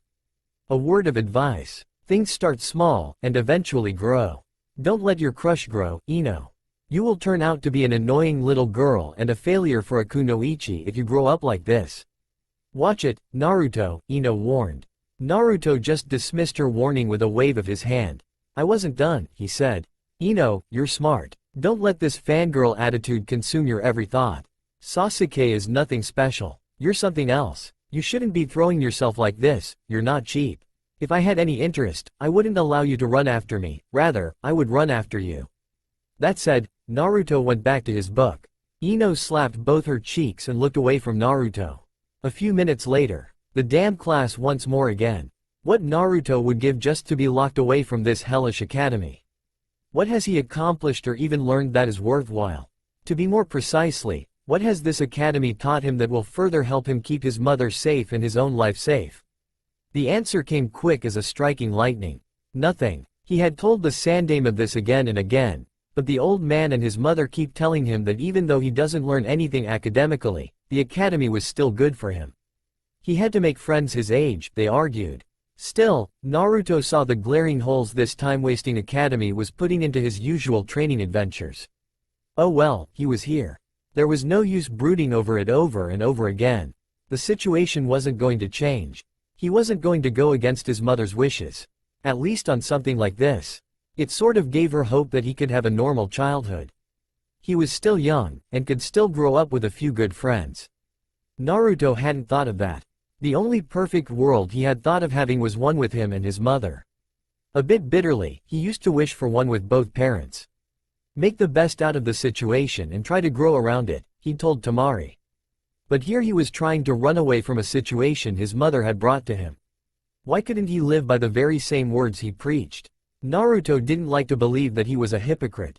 Far from it. Application in this situation was just a bit difficult. But he understood that brooding over it would only make him miserable, and that would hurt his mother. Kushina wanted to see him smile and play with other kids. His priorities were ensuring his mother was safe and that she was happy. If he kept resisting, she would only frown at him. Naruto sighed, looking at the back of Ino, seated in the front row. There is time, he thought. That girl was troublesome though. Thinking about it gave him a slight frown. So Naruto shifted away from her. He hadn't been lucky to take off his gaze from her without notice. Shikamaru's smoke, causing Naruto to turn his eyes towards the Nara air. You look like you're thinking deep, Shikamaru said. He was sitting on Naruto's right hand, at the rear row. His gaze turned towards Naruto's object of interest for a moment before lazily eyeing Naruto once more. You haven't told me, how did you come to know Ino? She doesn't seem to be like your type. Naruto gave a non-committal shrug. You didn't ask, he said. Right, Shikamaru said. He realized he didn't really want to know how the two met. Shikamaru eyed the blonde with a faintly curious gaze. Naruto noted, but chose not to comment on. The Nara weighed on his thoughts for a couple of seconds before releasing a breath. My father wants me to befriend you, the Nara said. It was easier this way than being sneaking about it. Naruto was too smart to remain oblivious of it. And it would be too damned troublesome to be caught in that situation and be forced to explain himself. Saying it now meant he didn't have to trouble himself with anything in the near future. If Naruto was surprised, he didn't show. His response didn't even strike a precise spot. It merely kept one guessing. I see, the response came easily enough. You're not surprised, Shikamaru stated. I guess I shouldn't be surprised, he added. Shogi at my house after the academy. You up for it? Why not? I could do something to sharpen my mind while killing some time, Naruto said. 3 hours later. Hokage office. The Sandaime Hokage smiled warmly when his favorite blonde walked into the office he has laid claim for longer than any of his predecessors, as well as his short-lived successor. Academy done for the day? Hiruzen asked. Despite his question, he knew quite well Naruto couldn't ditch the academy because his mother wouldn't be happy with him if he did so. Naruto responded by giving the Sandaime a slight nod of his head as he made himself comfortable of the chair in front of the Sandaime's desk. He was rather pleased to see that Jiraiya wasn't present. The man was rather persistent in his hunt for some involvement in his life. Naruto reasoned it was better to let the Sannin suffer the cold winds for some time. He was smart enough to know that Jiraiya had his uses. If the man was willing to offer his help, who was he to deny it? The man was a powerful shinobi, one taught by the professor. Stupidity and ignorance would be the only substance that leads him to miss out on a chance to learn something from the man. Naruto looked at the Sandaime Hokage with a curious gaze. A brief flash of memories played through before his lips parted. I had a rather interesting conversation with Shikaku-san. Oh? No surprise was evident in the Sandaime's aged face, but the curiosity was hardly hidden. Naruto leaned back to the chair, stared into the eyes of the Sandaime, trying to configure his thoughts a bit. Yes, he said, taking a pause to think once more. I appreciated his honesty when I asked if you'd sent for him speak to me. Shikaku is a good person. I've known him long enough to know he wouldn't lie. Besides, lying would have been troublesome to the man, as he would say. If he figured telling the truth was the best option, then he would do so. The Sandaime had to keep his mask locked firm when Naruto's curious gaze fell upon him once more as the blonde studied him intently. He reminded himself that the blonde learned reading people. His mental defensives were always on check when he was around those curious eyes. It slightly bothered him that Naruto was never subtle when he studied you. You have really been pulling all strings to change me and keep me happy, Naruto said ever so calmly. What do you think is so special about me that you're willing to do almost everything to ensure all is well? I know you well enough to conclude that you're only thinking about the figure. Naruto took another pause, narrowing his eyes further when the Sandaime's mask held up. Is it perhaps something you fear? I would imagine that would be the case. The third released a long breath before relaxing. How bothersome that he had to be on guard against a 7-year-old. Why do you think there is something I fear, Naruto-kun? Sarutobi asked, his tone lacking any curiosity. By that Naruto assumed he may have been right. That I may perhaps leave this village with my mother if I believe it is good for both of us. The chances of that happening are very high, at least when I become strong enough to protect her. There is another issue of Danzo. Does it scare you that I may be tempted to join his brutal crusade in the hunt for power if he offered? Sarutobi frowned. Naruto was dead on. He really should have had Kushina restricted Naruto's entry to Minato's study. Then again, Kushina would have just told him about Danzo anyway. You may be right, the third said, not wanting to outright admit that the blonde was right. I just want to create a better and secure future for you, in this village naturally. I want you to grow strong and show Konoha that you're indeed a hero. Perhaps then they will accept you. I know what this treatment you receive has put a rather negative image not only on Konoha but on humanity. That would be because Naruto knew that Jinchurikis were frowned upon in every land. It wasn't just Konoha, but every other village. Konoha may be the one to have tormented him, but Naruto looked far abroad than just Konoha. Perhaps that is because he'd considered leaving this village. Negative image? Naruto repeated, looking to be in thought. I have asked myself this question. What if everyone else who hates me just disappears? Would I be free then? Would I be able to live in a hate-free world and walk along all streets without a heated glare trying to murder me? Do you know what the answer my reasonable mind gave me, old man? Hiruzen just frowned. The answer was obvious. An ideal world. Nobody could fault me wishing to be happy. A year ago, if someone had offered to make that wish come true, I would have jumped to the opportunity, Naruto said in an honest statement. This was why the Sandaime did everything in his power to make Naruto happy, why his mother pushed for him to make friends. Perhaps he would grow up with his generation in peace, and they would accept him. He wanted the blonde to see that there were nice people out there and that not everyone was bad. Itachi opened up a lot, and my mother always tells me to be optimistic and never lose hope, because once you lose hope. Naruto let the words hang, the Sandaime could figure out the rest. I have hope. Perhaps it is the only thing that makes me sane. Perhaps no, rather, the love for and of my mother. It is the fact that you still hope that I try to create a better future for you, the third smiled sadly. I fear I may not live long enough to see you laughing happily, but I still want to do something. I don't want to end my tenure without the assurance that I have done all I could. Silence settled in for a few moments. But it was broken when Jiraiya crashed into the office through the window. The Sannin seemed to notice that Naruto was in the office because he didn't say anything before he put on a nervous smile and spoke. Naruto, the Sannin wasn't sure himself if he was greeting the blonde or just calling his name. Naruto glanced at the Sannin for a moment. Jiraiya, his eyes went back to the Sandaime as he stood up. I better be going. As Naruto turned to leave, Jiraiya mustered his courage and spoke, wait. Can I talk to you, Naruto? His tone was almost pleading. Some other time, Naruto said. The remaining time if the day is reserved for my mother before we go to the Uchihas. You can talk to me when I'm available. That is, if you don't suddenly disappear. Jiraiya would have flinched, but Naruto clearly had no malice or hatred in his tone. It was just light and he felt as though he was merely stating a fact. For this reason Jiraiya just frowned, but nodded nonetheless. I will be around, he proclaimed rather strongly.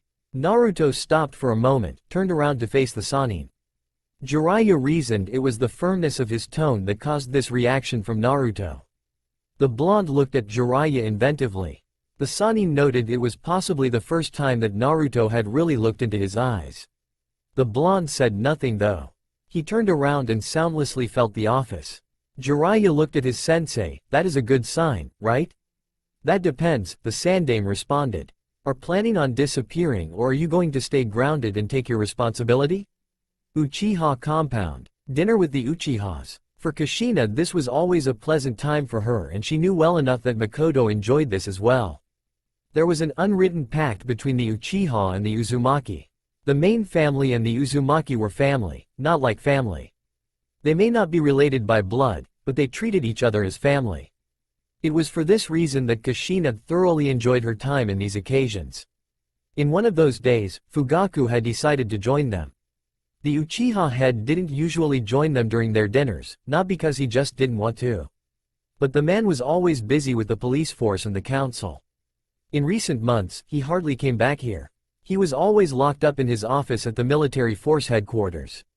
Naturally, Sasuke was sitting on Itachi's right hand with their mother on the left side. Fugaku sitting by Sasuke's side. On the other side of the table, Naruto was pleasantly sitting by her side, as always. So Naruto, Fugaku, started, looking over to the blonde, taking a temporary pause from eating his meal. Makoto tells me you've been doing excellently well in the academy. Naruto gave a barely noticeable nod. That is the case, he said. His tone displayed no form of pride in his record. It was obvious he took no joy in knowing that he was doing excellently better than other students. Fugaku hadn't expected anything less from the blonde. He may be young, but he was an interesting child. He reasoned that losing a father the day you're born, getting a biju sealed inside of you, and then subsequently hated by the village could change a person. Naruto aimed higher and the Uchiha head believed that the blonde would reach what he sought. He had the determination and the will to push on. Fugaku didn't want to frown at the thought of comparing the child of the Minato to his youngest son. Sasuke and Naruto were two different people. On his own right, Sasuke was a genius. Fugaku didn't deny that. This despite the fact that he rarely gave the boy interest. He reasoned that appearing uncaring would force the boy to try harder to surpass his brother. So far it has seemed to work, or so he liked to tell himself. Despite knowing that he was only stating the obvious and what everyone else knew, Fugaku didn't hold himself from stating it. You're not thrilled by it. Well, almost everyone, of course he is thrilled. Kushina butt in, a bit loudly. Right, Naru-chan? Predictably, Naruto's response was to smile warmly to his mother. Of course mother, he said.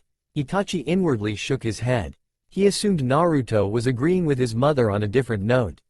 While the glaring truth was that he wasn't proud of his achievements from the academy, Itachi could assume the blonde was still happy that he was proving him, the Sandaime and Kakashi, wrong. The academy couldn't teach him anything and he would do well even with his eyes closed. At least his presence at the academy gives someone Sasuke can compete with, Makoto added, a little bit down. Of course she wasn't happy that Naruto was doing better than Sasuke. Not for the wrong reasons, but because she was losing her bet to Kushina, and the woman took glee in it. Fugaku nodded in agreement. Competing with Itachi isn't really fair for him. As much as he may try to be like his brother, Sasuke can never quite pull out another Itachi. Fugaku's words seemed to do nothing but crush the raven-haired boy beside Itachi. Even though the Uchiha head saw the deflated look on his son's face, he didn't bother trying to explain the meaning of his words to the boy. Noting Sasuke's despair, Itachi nudged his little brother a little, offering him a small warm smile. What father meant is that you don't think like me, you don't have my determinations, experiences that drove me to become what I have become. Because of this, you can't be another me. However, his smile widened a bit, it doesn't mean you can't surpass me one day. I know you will. That lifted up Sasuke's spirits. Once more, the boy beamed up, casting away the gloomy clouds above him that had threatened to drench him in cold depression. Makoto smiled at her son as well. I also believe that you will surpass your brother, Sasu-chan, she said warmly. I will not disappoint you, Okawa-san, Sasuke said, enjoying the faith his mother and brother have in him. I know you won't, Makoto said. Sasuke looked at Naruto, gave the blonde a look that clearly said, hear that? My brother thinks I will surpass him one day, not you. So does my mother. Naruto merely shrugged in response, but that didn't deter Sasuke's spirits. The boy continued to be happy. Naruto could have pointed out as he was now, he could graduate from the academy by the end of the year. But he knew for certain that the Sandaime wouldn't permit it. Even his mother would snap if he thought of leaving the academy. Kushina, Fugaku said, his tone mildly curious. I hear your clan is going to be restored, or at least you're going to make an attempt to do so. All eyes turned towards the Uzumaki woman, who had a small smile on her face. It was kind of a smile Naruto had never seen on her. No, she just reserved it for when she thinks fondly of their clan. At least he reasoned. It was likely the case nevertheless.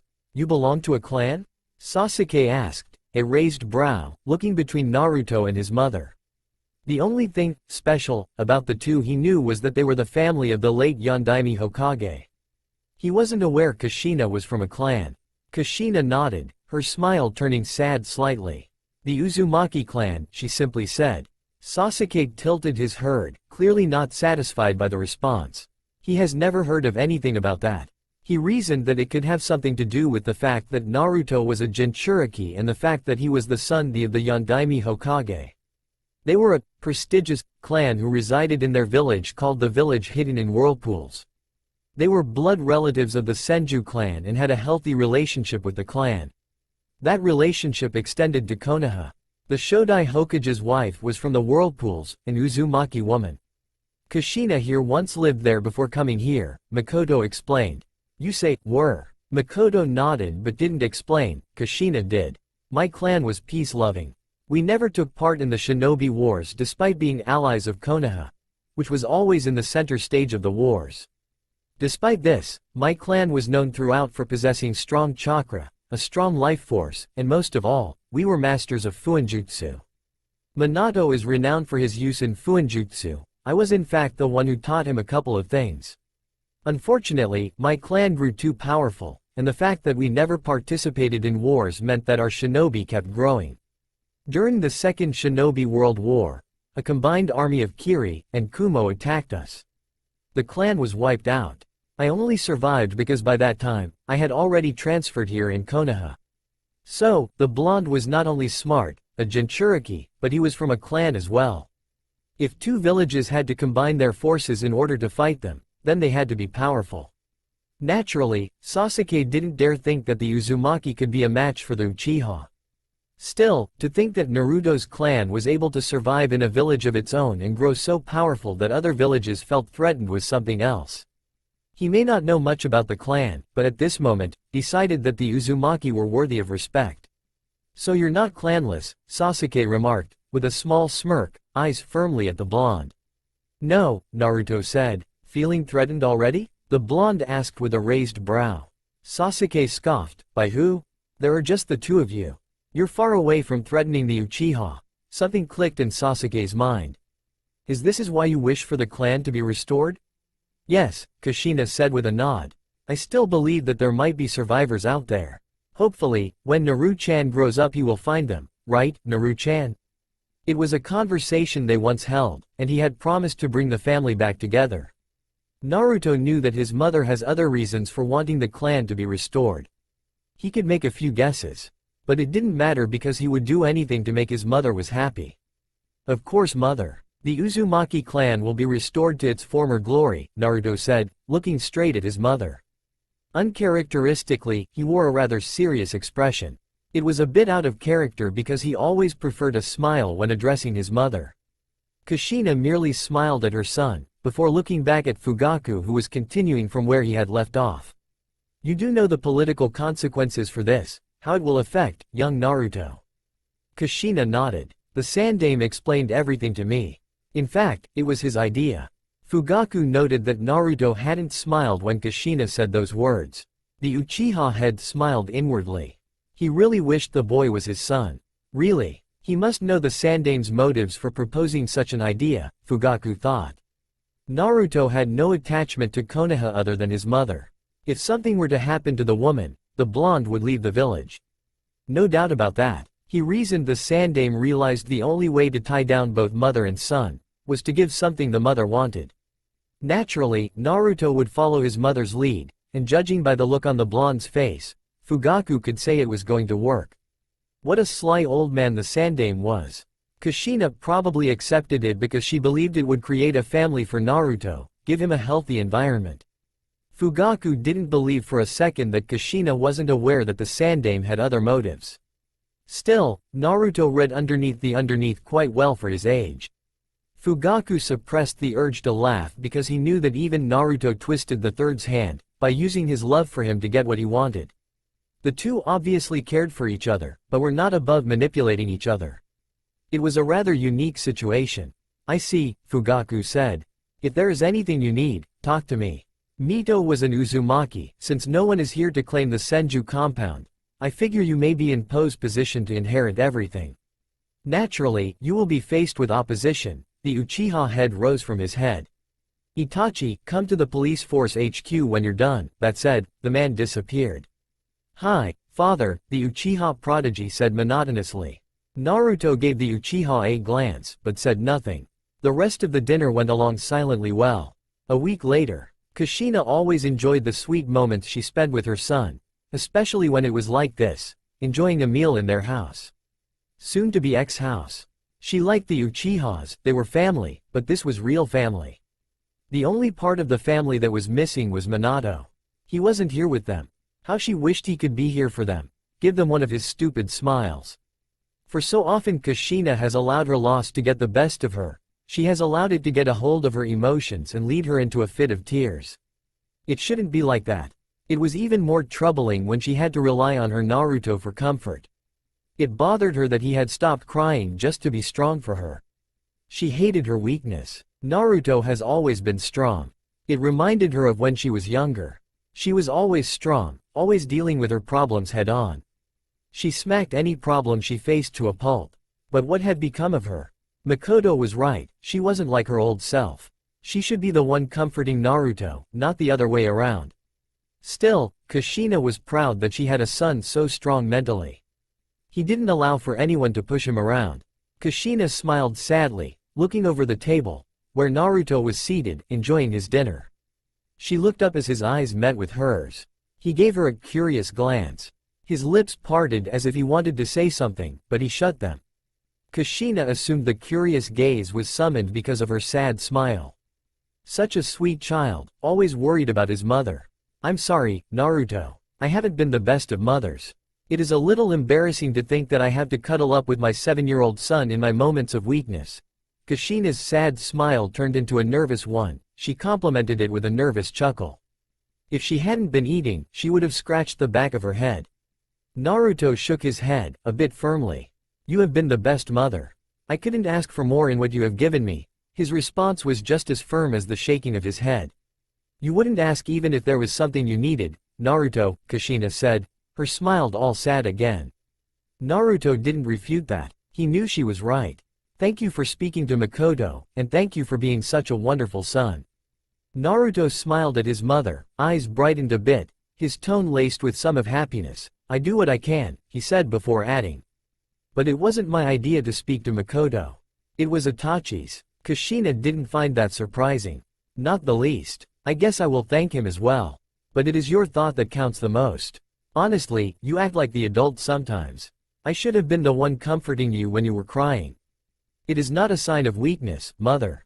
You have always protected me from the villagers who tried something on me. You have been a mother, my protector.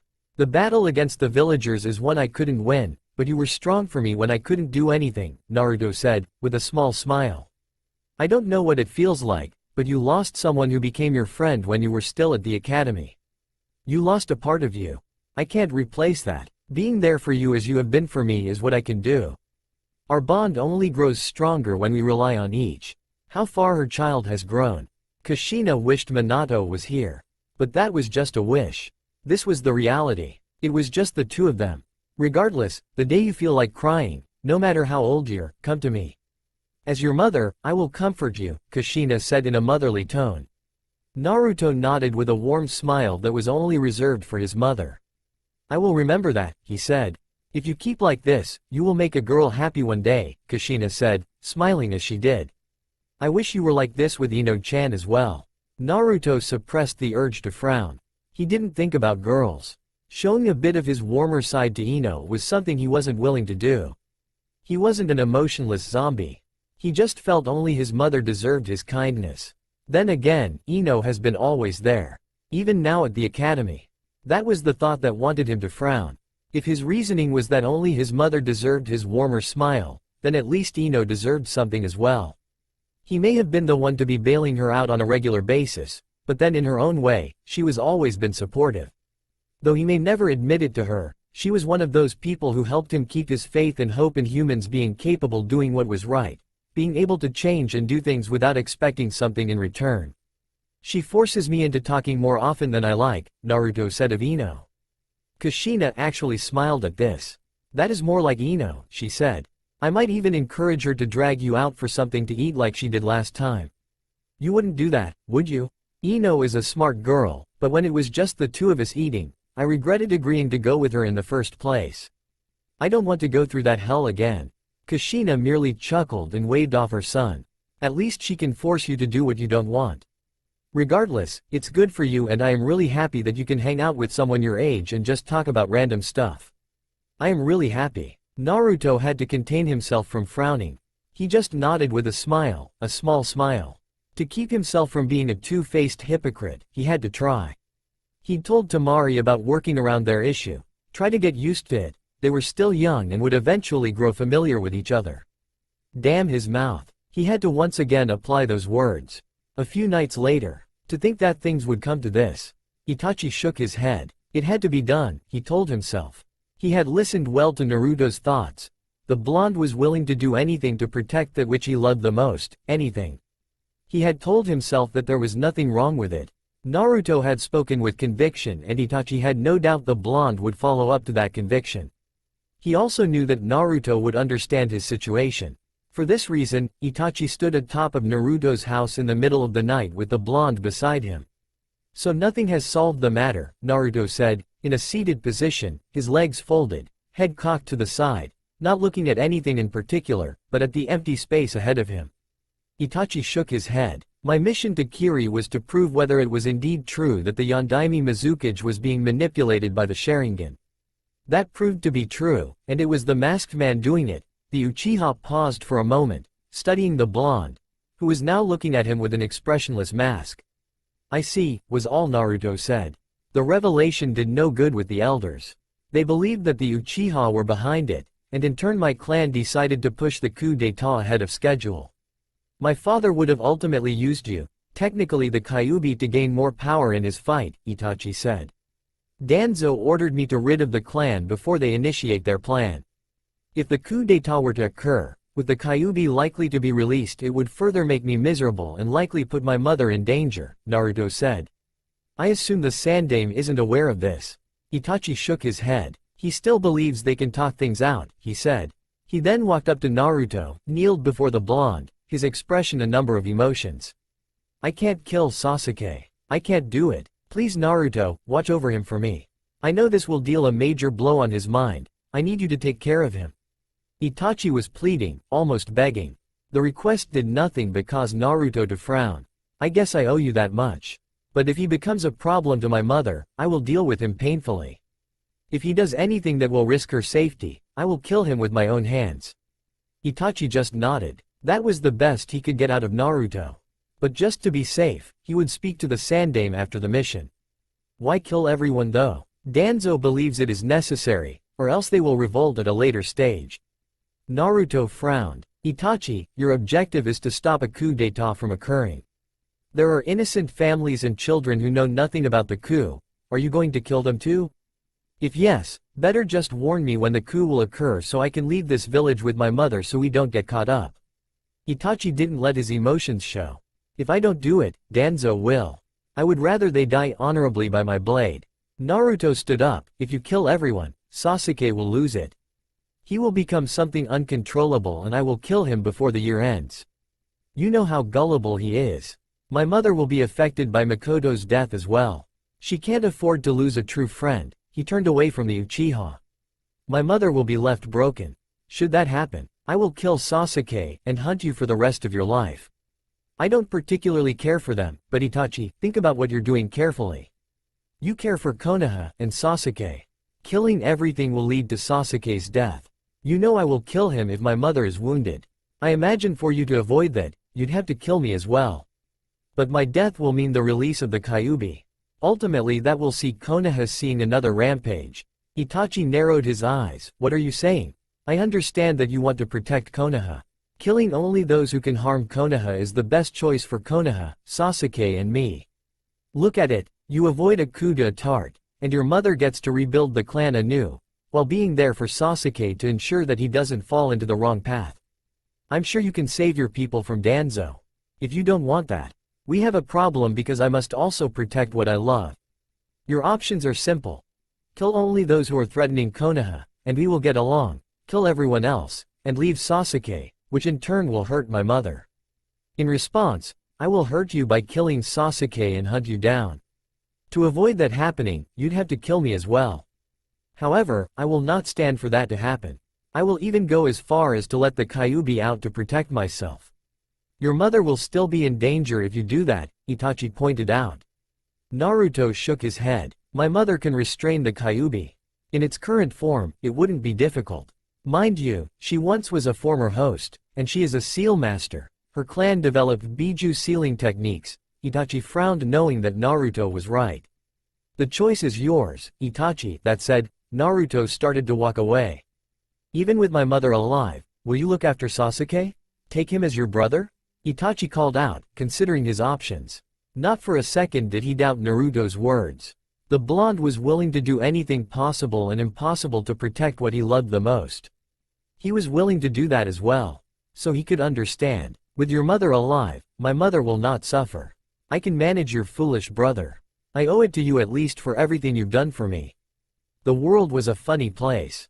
Today you were revered as a hero and tomorrow the very same people spoke your name as if it were a curse. The same people who sang praises to you in their dreams now wished for the worst to happen to you.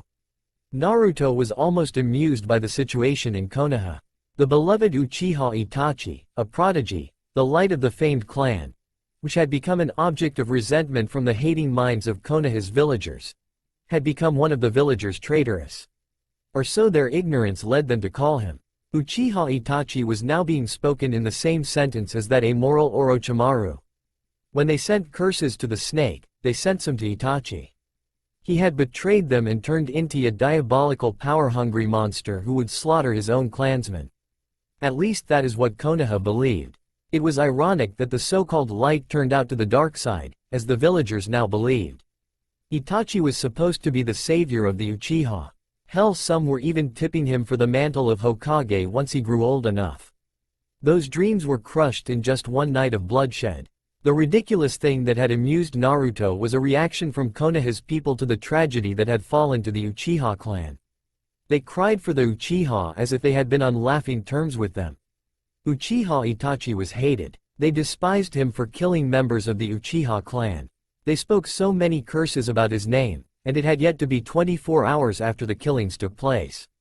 It was only the afternoon, with the villagers having discovered the tragedy early in the morning.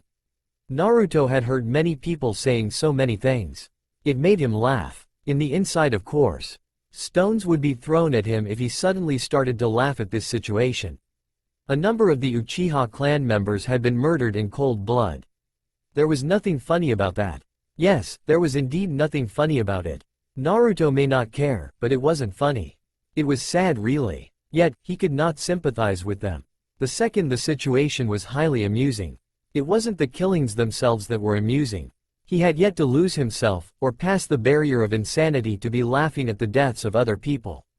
Yes, he may not care, he may not have offered nay sympathies, but he was still a person. What amused Naruto was the reaction of the villagers in relation to him.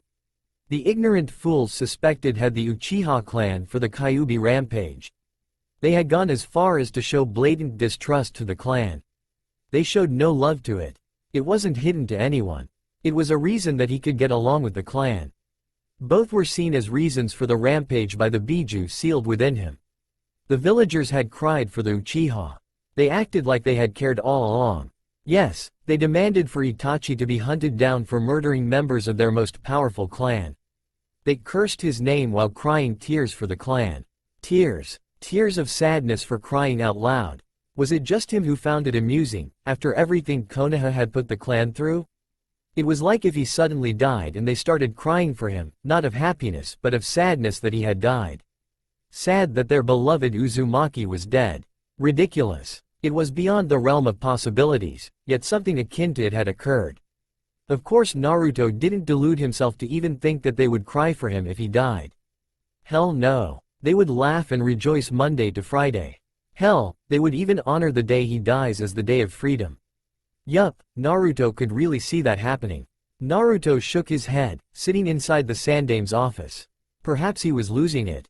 He really needed to get in touch with his inner self and reevaluate his thoughts a bit more if he wanted to appear sane. He had appeared insane about an hour ago. It was the reason he was even here in this office with the Sandame staring at him with a concerned look. Worried old man he was. Jiraiya appeared worried as well.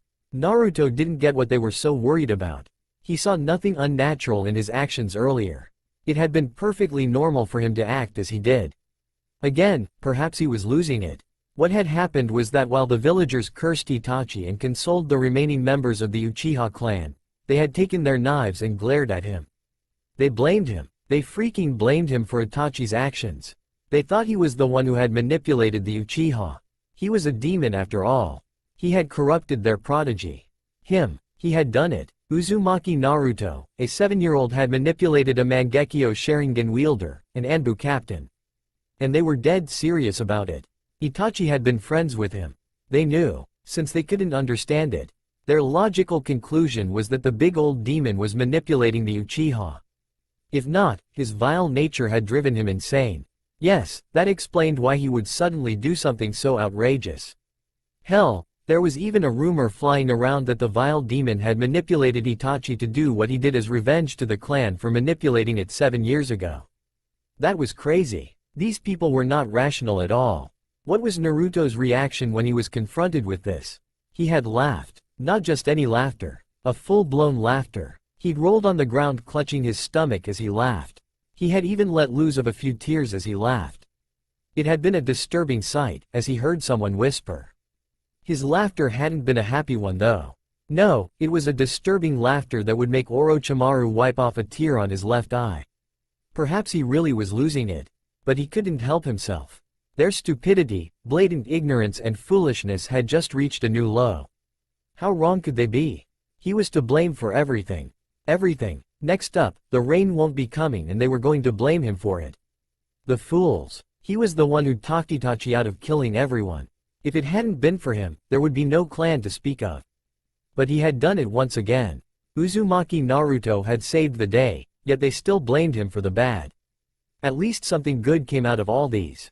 The Uchiha clan would be trusted once more. Yes, they would be. If Itachi had known all along that it would take for his clan to be trusted again was for such killings to occur, what would have done? Probably nothing. Itachi's goal wasn't to save the clan, but Konoha. Regardless, he would be smiling wherever he was. That thought made Naruto frown and he wanted to yell, "Cursed bastard." While Itachi made his dream come true, and his clan was becoming loved once again, his existence had taken another knock on the ground. This had done nothing but put deep holes in his hopes. Filthy humans. He was really growing to dislike the creatures that crawled inside this village. Perhaps they were not even human to begin with. Yes, Naruto wouldn't deny that possibility if someone said it may be true. How he wished there was someone who had the same thoughts as him. If things continued like this, he was going to lose it. What of his mother? Just the thought of his beloved mother, Naruto beat down all his disturbing thoughts. He couldn't afford to have his mother worried for him. She had to worry about herself. So lost in his thoughts, Naruto hadn't even realized the Sandaime was talking to him. By now, the old man was waving his right hand in front of his face with a frown, matched by Jiraiya. Naruto blinked 4 times. "You said something?" Naruto said to the Sandaime. The old man cringed at the lack of emotion on the blonde's tone. It was way sharper than usual. Not a good sign. Perhaps Naruto needed to be taken to Inoichi just to check his mental stability. That laughter hadn't been normal at all. If anything, the Sandaime had really thought Naruto had lost it. Well, he couldn't fault the boy. He had been bottling up things for too long. Still, that reaction wasn't going to make him sleep good at night. He doubted he would even sleep at all. He had to take measures or else Naruto was going to be insane soon enough. That laughter had just reminded him of Orochimaru. His traitorous beloved student. Naruto was his student as well. He was very smart, and learned fast. He just lacked the people to call him a genius. Sasuke was called a genius, yet he was nowhere close to the blonde when it came to intelligence. "Why did you laugh, Naruto?" Hiruzen asked, his tone calm, with some emotions in it. "Why indeed," Naruto said, tilting his head to the right. He rested it on his right palm. He knew the answer, just taking his sweet time. "I guess I found the situation to be hilarious." "It wasn't funny, Naruto," the Sandaime said, "it came a bit hard than he intended." Fortunately, Naruto didn't seem to have noticed it, or he just ignored it. The Sandaime couldn't really tell. "Really?" Naruto gave the old man a look before adding. "They blame me for Minato's death. They said I killed him. Mind you, I was just a couple of hours old or even less when he died. Then they continued to call me a demon. Me, the son of their beloved hero. Next up, they blame me for Itachi's actions. Full-grown men and women, glaring down at a 7-year-old, accusing him of manipulating a prodigy, an Anbu captain. How is that not funny?"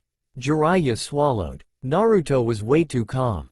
His tone was quiet and there was some nonchalance in it. It was just wrong. No one should be this calm and nonchalant about this issue in that manner. No one. Even he wouldn't be calm. He could question the villagers' behavior and their intelligence, but Naruto's reaction was just crazy. He could have understood it if the blonde had insulted or lunged at the villagers. Even if he killed someone in the process, Jiraiya would have understood. And he was sure even the Sandaime would have understood that it was inevitable. But to laugh like a madman? No one had expected it. Even the villagers had been left bewildered. Some of them had even turned away and walked away. That laughter sent chills to anyone who could think logically. Had Naruto's mental barriers finally broken? Jiraiya crushed that probability. No, not Minato's son. We have a serious mess to deal with. When other villages hear of this, they will be tempted to act, the third Hokage said to Jiraiya, ignoring Naruto's question. You agree with me, Jiraiya, when I say even so, this is way more important for us. Jiraiya nodded. The Anbu can deal with that, and your advisors as well as clan heads can restore calm to the villagers. We don't want them burning Minato's house or getting any other funny ideas. It will be difficult though, the Sandaime sighed tiredly and looked at Naruto carefully. Naruto, he took a pause there, watching the blonde carefully, are you really okay? I'm fine, Naruto said, with a wave of his left hand. Or, are you asking me if I've lost it? The Sandaime breathed in slowly and then breathed out. His eyes shut for a moment before responding, yes, he said. I'm still sane, and the Kyuubi has not tainted me, Naruto said, his tone still sharp. However, I don't see humans down there. There is only trash. I wonder, would Minato still sacrifice me even if he knew this would happen? Both Jiraiya and the Sandaime tensed. Naruto chuckled, it was a bitter chuckle. Yes, he would do it again, and again, and again. Right until there is no life in me. What are we going to do, sensei? Jiraiya asked, his expression deadly serious. I'm willing to take them out of the village to keep them safe. He is not going to last if things continue like this. Naruto looked at Jiraiya. Oh, you watched Orochimaru lose his mind. You don't want to watch me fall into that line as well. How sweet. Perhaps mother was right when she said that despite your glaring failures, you are a kind person, the blonde said. But have no worries. It would take my mother's death for me to lose my mind. The fact that Naruto had said those words was even more disturbing. The Sandaime opened his left bottom drawer behind his desk, and took out a bottle. This was really needed. He opened it and halved its contents. Hiruzen looked at Naruto once more. They needed to move away from this subject. He would consider Jiraiya's option if things don't change. As loath as he may to admit, things wouldn't change anytime soon. And he needed Naruto to be safe. Naruto, did Itachi say anything to you? Did you talk to him yesterday? No, Naruto lied so simply. He knew the Sandaime wanted to know if the Uchiha had told him about what he was going to do. The Sandaime knew Itachi would tell him. The man knew he was alike to the Uchiha in some ways. But if the old man was going to put on an act and pretend as if he was not sure about it, then Naruto was going to keep his mouth shut. Oh, the Sandaime said. Sasuke-kun is going to need a friend. Can I trust you to be there for him? I don't know if his mother will be enough to keep him from falling. Naruto merely nodded. He closed his eyes for a moment. At least the Uchiha has secured its future. Konoha will no longer distrust them and in turn, the clan will grow those strings that were cut off and attach itself to the village once more. The dead can thank Uzumaki Naruto again. The Sandaime lit his pipe, while Jiraiya finished the Sandaime's sake. That had been the bitter truth. Neither Jiraiya nor the Sandaime were willing to say it out, but it was the truth. How it sickened Jiraiya. I still can't believe that they would blame you though, Jiraiya said. I mean, even if I was high, I wouldn't go that far. They're looking for something to blame. Itachi was a kind person to them. He was the only Uchiha who didn't act like an Uchiha. He was their rising star. In just one night, everything changes, Naruto said to Jiraiya, without looking at him. Their damaged brains can't understand why Itachi would act like that. Deep within, they want to believe that someone had manipulated him. Still, it doesn't give them the right to act the way they did to you. It's not fair, the Sandaime said, his tone laced with some disappointment. Life has never been fair to me, Naruto said with a shrug. Before anything could be further said, Kakashi appeared in the office in a swirl of leaves. The Jonin had left the village in the middle of the night with a number of Anbu after the reality in the Uchiha clan compound had been discovered. Going by the books, the Sandaime sent Anbu after Itachi. He had already spoken to the Uchiha by then, and knew the poor soul would be safe. Sending his Anbu was just a formality and just to avoid any suspicions of foul play. It would be disastrous if it came out that Itachi had been ordered to do what he did. The village's image would be shattered with the revelation. Despite the Jonin being masked, the The Sandame could very well see that Kakashi was really worn out. He must have been running for hours, he thought mildly. He felt bad for sending the man on a goose chase. He knew they wouldn't catch Itachi. But it had to be done. You really look worn out, Kakashi, the third said. Judging by your appearance, I can say you didn't succeed. Kakashi nodded. We covered most ground but couldn't find him. Even when we tried breaking formation to move one by one to cover more ground, we still didn't find him. But I still believe he is still in the Fire Country. Right, he was. Itachi was still in the Fire Country. Naturally, everyone would suspect that Itachi had committed treason and run off, far away from the fire borders. The Uchiha had anticipated that and didn't move far away. The plan was to stay in one safe place and move when it was safer. That was what the teenager had told him when he had offered to give him a head start. I'm sure you tried your best, the Sandame said. Go rest. I will leave this to the hunter Nins. By end today, Itachi will be in our bingo books as an S-ranked criminal. Kakashi nodded, but didn't leave. Even though he was a jutsu away from draining his last bit of chakra, he still had to know how Naruto was doing. He would even fall smiling if his body gave up while trying to ask the question. That is how much he cared for the blonde. How are you taking this, Naruto? Itachi was your friend, teacher as well, Kakashi said in a tired voice. The Uchiha had even trained Naruto more than he did, despite the fact that the teenager was always busy with Anbu and military police force matters. As I can, Naruto simply said. He was saved from explaining things further when his mother literally broke the Sandame's door as he marched into the office. The woman rushed towards her son, and picked him from the chair like a baby. She put him down as she got to her knees. She had heard what had happened. And the moment she did, she'd rushed over here. Kushina engulfed Naruto into a tight motherly hug. Naruto did what he could, hug his mother back. Kushina had tears on her cheeks. She was crying as she held him. Naruto could feel it. I'm glad you're okay, she said softly. Naruto didn't say anything. He closed his eyes. It was okay to put on a sad smile. As long as it was on his mother's back. She wouldn't have to worry about anything because she couldn't see it. In a rare moment, Naruto's mask slipped in his mother's embrace.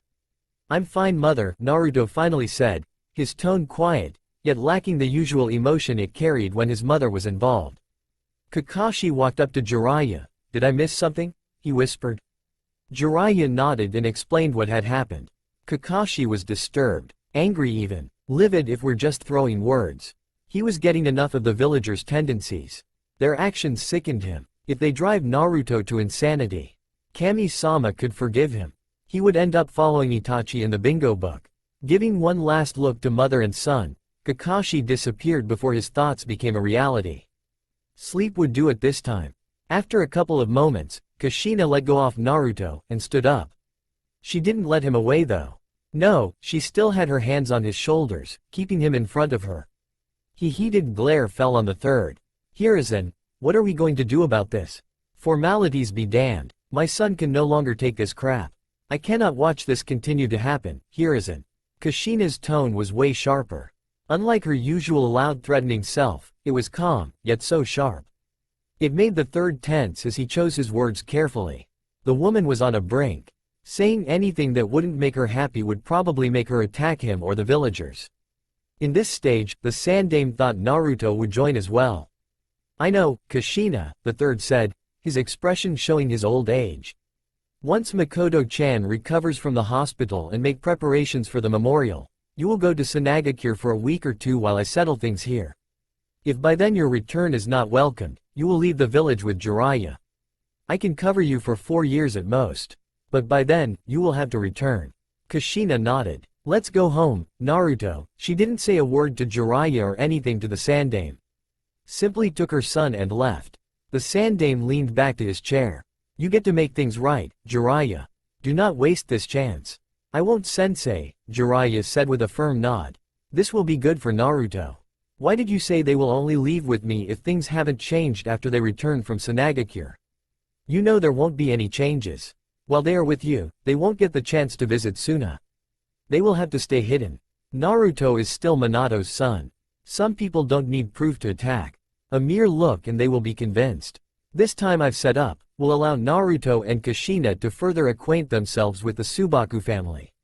I still believe there is a future there, the aged professor said. Jiraiya nodded. He didn't disagree with that. I'm going to get something to drink. If I stay here any longer, Danzo may show up. Knowing him, he will say something about Naruto that will tempt me to kill him. That said, Jiraiya disappeared in a puff of smoke. Ah, speak of the devil. Hiruzen, we have to talk, Danzo said as he entered the office with his two supporters, Koharu and Homura. There is nothing to talk about, Hiruzen said sternly. You have heard about Naruto-kun and have come here to demand that he be brought to your care. The answer is still no. Hiruzen, you and I know very well that the boy is unstable. That behavior earlier clearly shows that, Koharu said.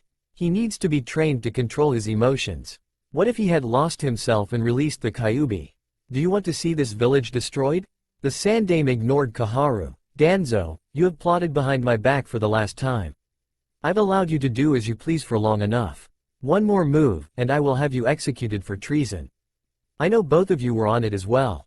Itachi told me. He also told me that you had ordered for the entire clan to be erased. What were you thinking? The Sandaime shouted, banging his hand on the table, forgetting about a thing called secrecy. The third calmed himself. Naruto will be leaving Konoha for a while with Jiraiya. You have nothing to worry about. Now, get out of my office, I want to do my job. You can't be serious, Hiruzen.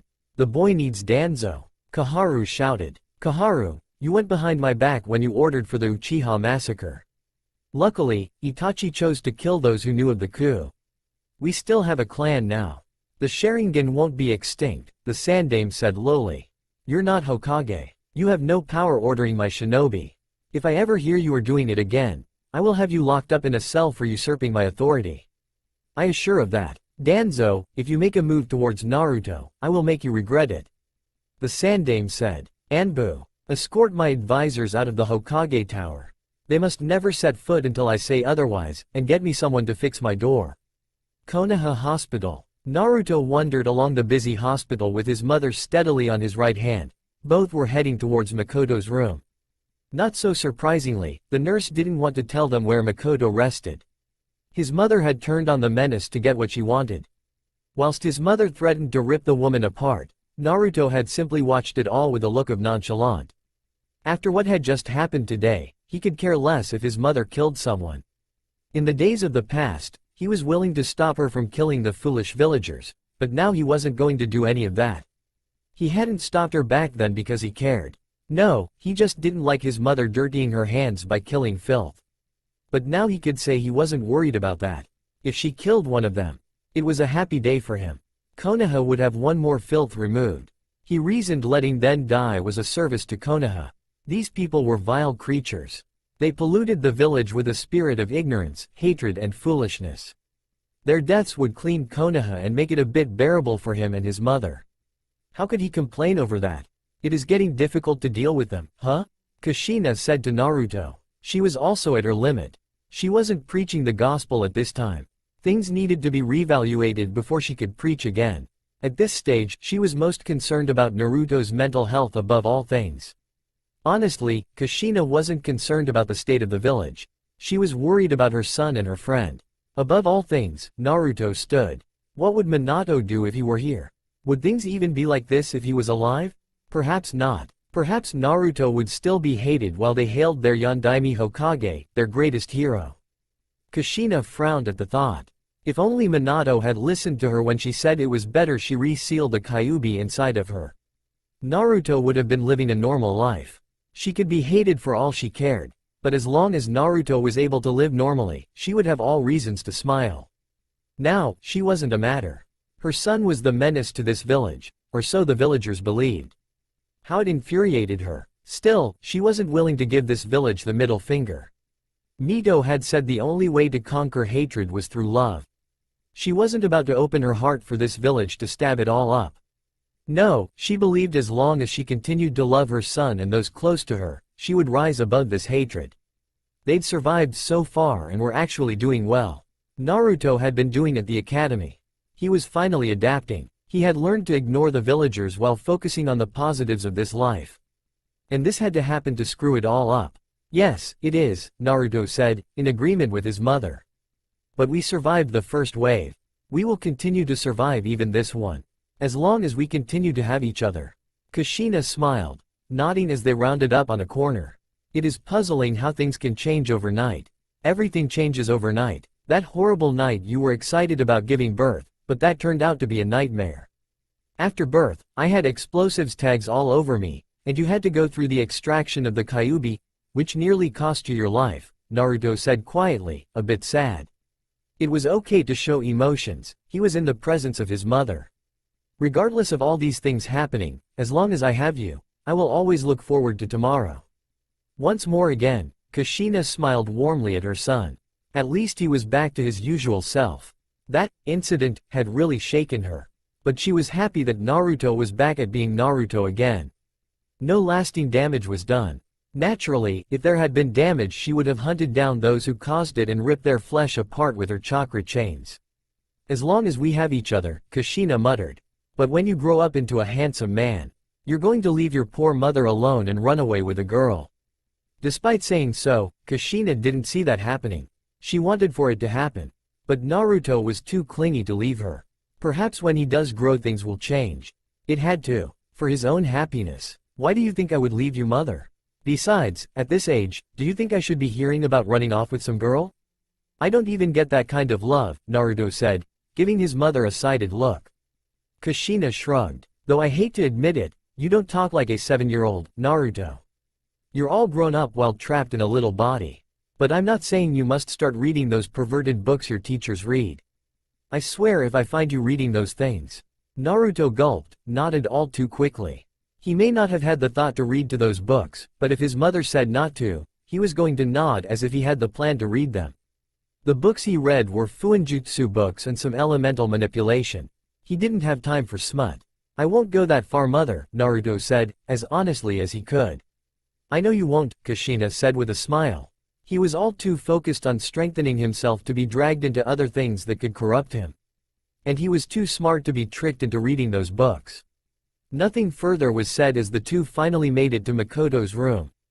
The black-haired was lying on her back, covered with white sheets, wide awake. Her broken son sitting just beside her, staring into nothing in particular with a dark look on his face. A look that shouldn't be on a 7-year-old. Naruto shouldn't be the one to say. Not after how he scared the villagers. The atmosphere was just gloomy. It was sad, really. Sasuke was once a happy child. It was often amusing to Kushina when she used to see him pout when his older brother would say he couldn't train with him. Or when he looked embarrassed when his mother treated him like the little boy he was in front of other people. What had happened to that happy Sasuke? He looked emotionally dead. From what she had heard, he had yet to say a word to anyone. He refused to speak to the Anbu, or anyone for that matter. His mother hadn't been strong enough to say anything. Both were just allowing their gloomy thoughts to consume them. In Sasuke's case, dark thoughts. Very, very dark thoughts. If one entered the young Uchiha's mind, they would run away fast without turning back. Despite this, Kushina smiled, and looked at her friend. She walked over and hugged the older woman, smiling sadly. I'm so happy that you're okay. I don't know what I would have done if you died too, the Uzumaki woman said all too honestly. Upon hearing this, Naruto gave himself a pat on the back. Uzumaki Naruto had saved the day once more again. He had done right ensuring that other members of the Uchiha clan lived. His threat had been no means a bluff. He had been dead serious. And now it pleased him to know that his forcefulness had brought upon this result. Uzumaki Kushina wasn't lost. She still had a friend. The two women continued to talk while Naruto kept his silence. It was better to allow the adults do their talking. Besides, Makoto needed a friend right now. She needed someone to comfort her. Yes, he was that considerate, to Makoto at least. Can you take Sasuke with you? I was told he hasn't eaten anything all day, and he can't stay here all night. He needs to rest, Makoto said to Kushina after the Uzumaki had said her goodbyes. Sure, Kushina said, you once took care of my Naruto. Now it's my turn to look after your Sasuke, she added all too happily. Sasuke-kun, Kushina called warmly to the boy, but she was ignored.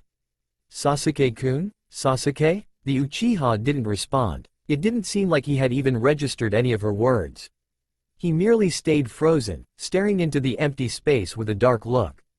Makoto frowned, but said nothing, allowing Kushina to handle it. She was too emotionally tired to be stressing out now. Kushina touched Sasuke's right shoulder, trying to get his attention. "Sasuke-kun?" She flinched when the boy gave her a sharp look. It was as if he just said, "What?" in cold words.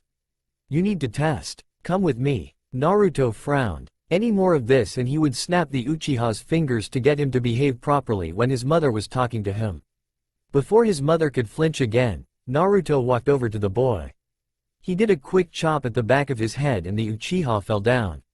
He didn't even attempt to catch the boy. He wasn't that considerate to a person who treated his mother in such fashion. Kushina merely shook her head at this, but she said nothing. She picked up the unconscious boy and placed him on her back before Naruto decided to drag him to their house by his feet. Oh, Kushina had no doubt Naruto would go that far. "Kushina," Makoto started quietly. "Can I talk to Naruto for a moment?" The Uzumaki looked at Naruto before nodding. "Just don't take too long," she said, leaving the room.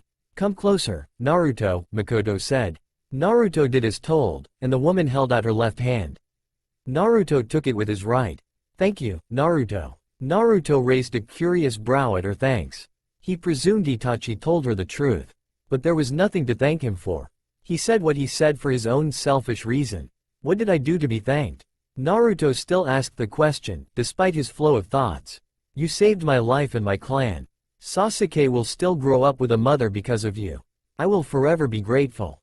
If I had a daughter, I would give her to you." Makoto chuckled knowing Naruto wouldn't accept that offer. "But I don't. I can only say thank you. If there is anything you want, anything at all, come to me. I owe you my life, so that will be the least I can do." Naruto shook his head. "You know you don't need to thank me, Makoto-san. He was cut off. My husband is dead. I'm widowed. Call me Makoto," she said, sadness in her tone. "I know why you did it. And I know things have turned worse for you. Regardless of your reasons, I was saved because of you." Fugaku was really shocked when he heard it. He said if there had been a ritual to make you an Uchiha by blood, he would order me to do it. Makoto pulled Naruto closer, playing his right hand on her chest as she gave him a warm smile. "No matter what people call you, don't listen to them. You, Uzumaki Naruto, are my hero." Naruto simply nodded in a speechless manner. Those were the words he never thought he would hear in his life. He'd heard her correctly. She called him her hero. He was in her heart. He, Uzumaki Naruto, was her hero. He had been recognized. The words may be coming from the mouth of the familiar Uchiha Makoto, but those were the words that came from the heart. Those last two words reached a part of his heart that he didn't know existed. The feeling he felt was so confusing that he walked away without another word. Kushina's house. Everything was back to normal again. Naruto was home, eating dinner with his beloved mother. Well, it wasn't that normal because there was someone else with them. Someone who was quiet as a mute. Kushina looked up at Naruto. "I never asked. Do you like the idea of traveling the elemental nations along with Jiraiya? You two don't get well. So if you don't want him, we can leave with Kakashi." Naruto shook his head. "Jiraiya is just fine," he said. "The Sannin would do." Between him and Kakashi, the Toad Sage had more experience and was a lot more powerful. Besides that, Kakashi was not that suited for this task. "You mean to say Jiraiya is more useful?" Kushina said. That is what his words sounded like. "Sometimes I don't know whether I should be proud or sad," she mumbled to herself. "I mean that in a nice way," Naruto said. "Jiraiya is a Sannin. His reputation succeeds that of Kakashi. With him around, we won't have many people bothering us, and given that Jiraiya spends his time outside the village, he obviously knows the outside better than Kakashi." That was reasonable enough. But Kushina knew there was more, and Jiraiya is Konoha's main source of vital intel. This leads me to conclude that he has some sort of a spy network. While we are away, we can use his resources to find other Uzumaki who survived, Naruto explained.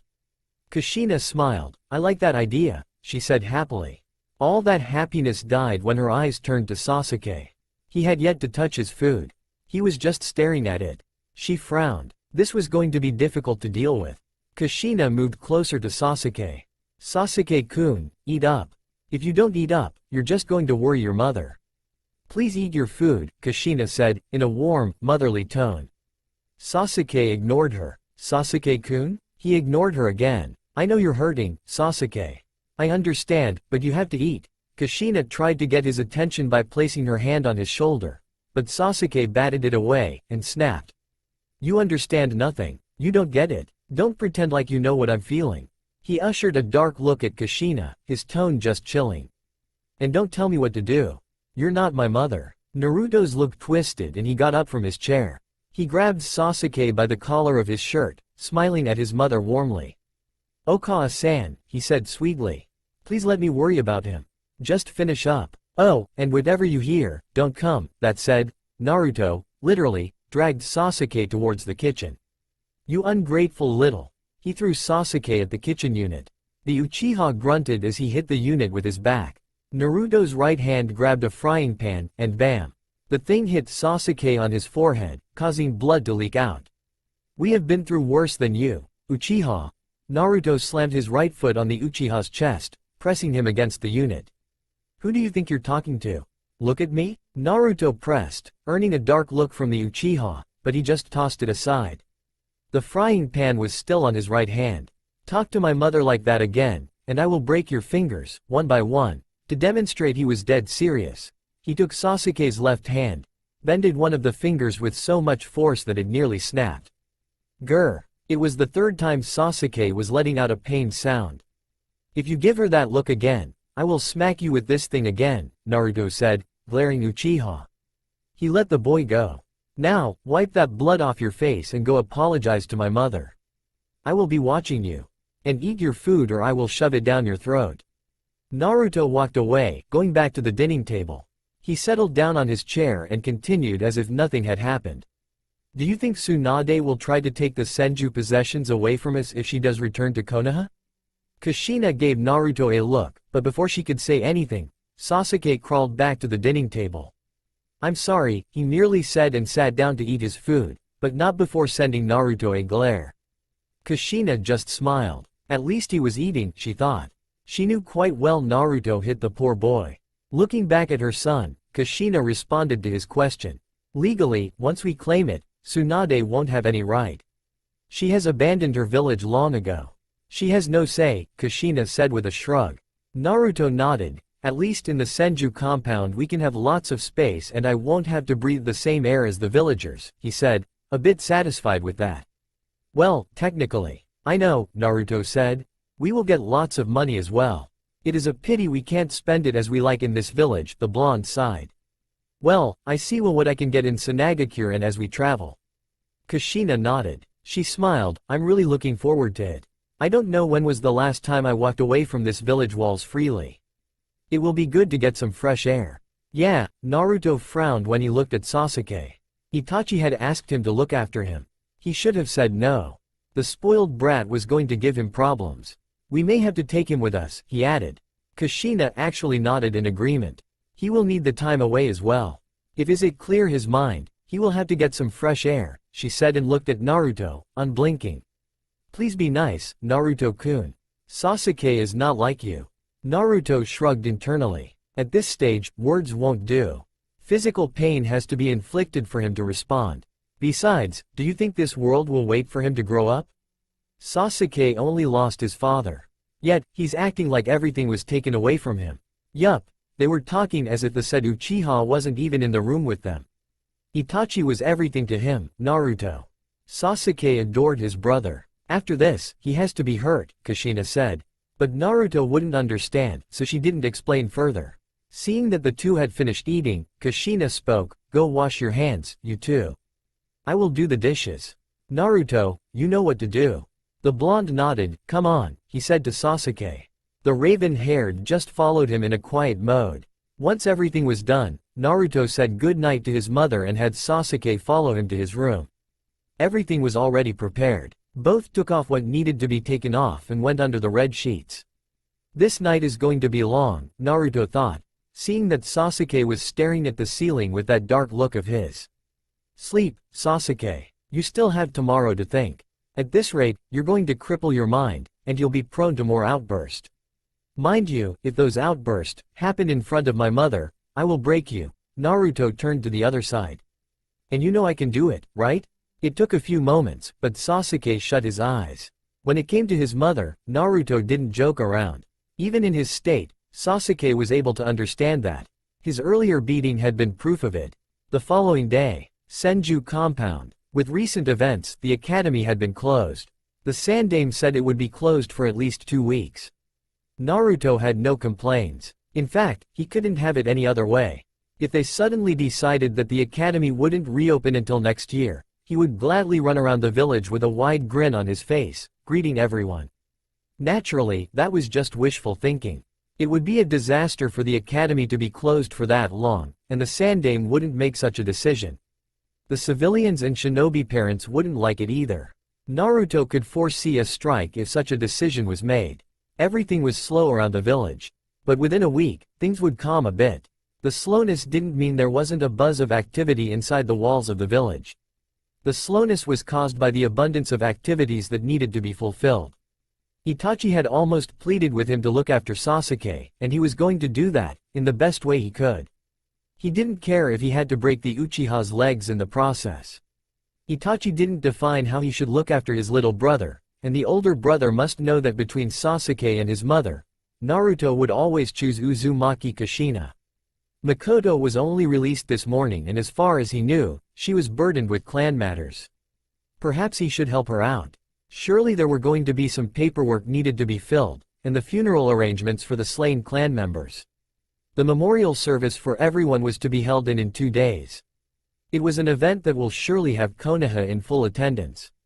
Naruto looked at Sasuke, his expression displaying no emotion as the cold eyes of the Uchiha stared back at him. They were in the training ground within the compound.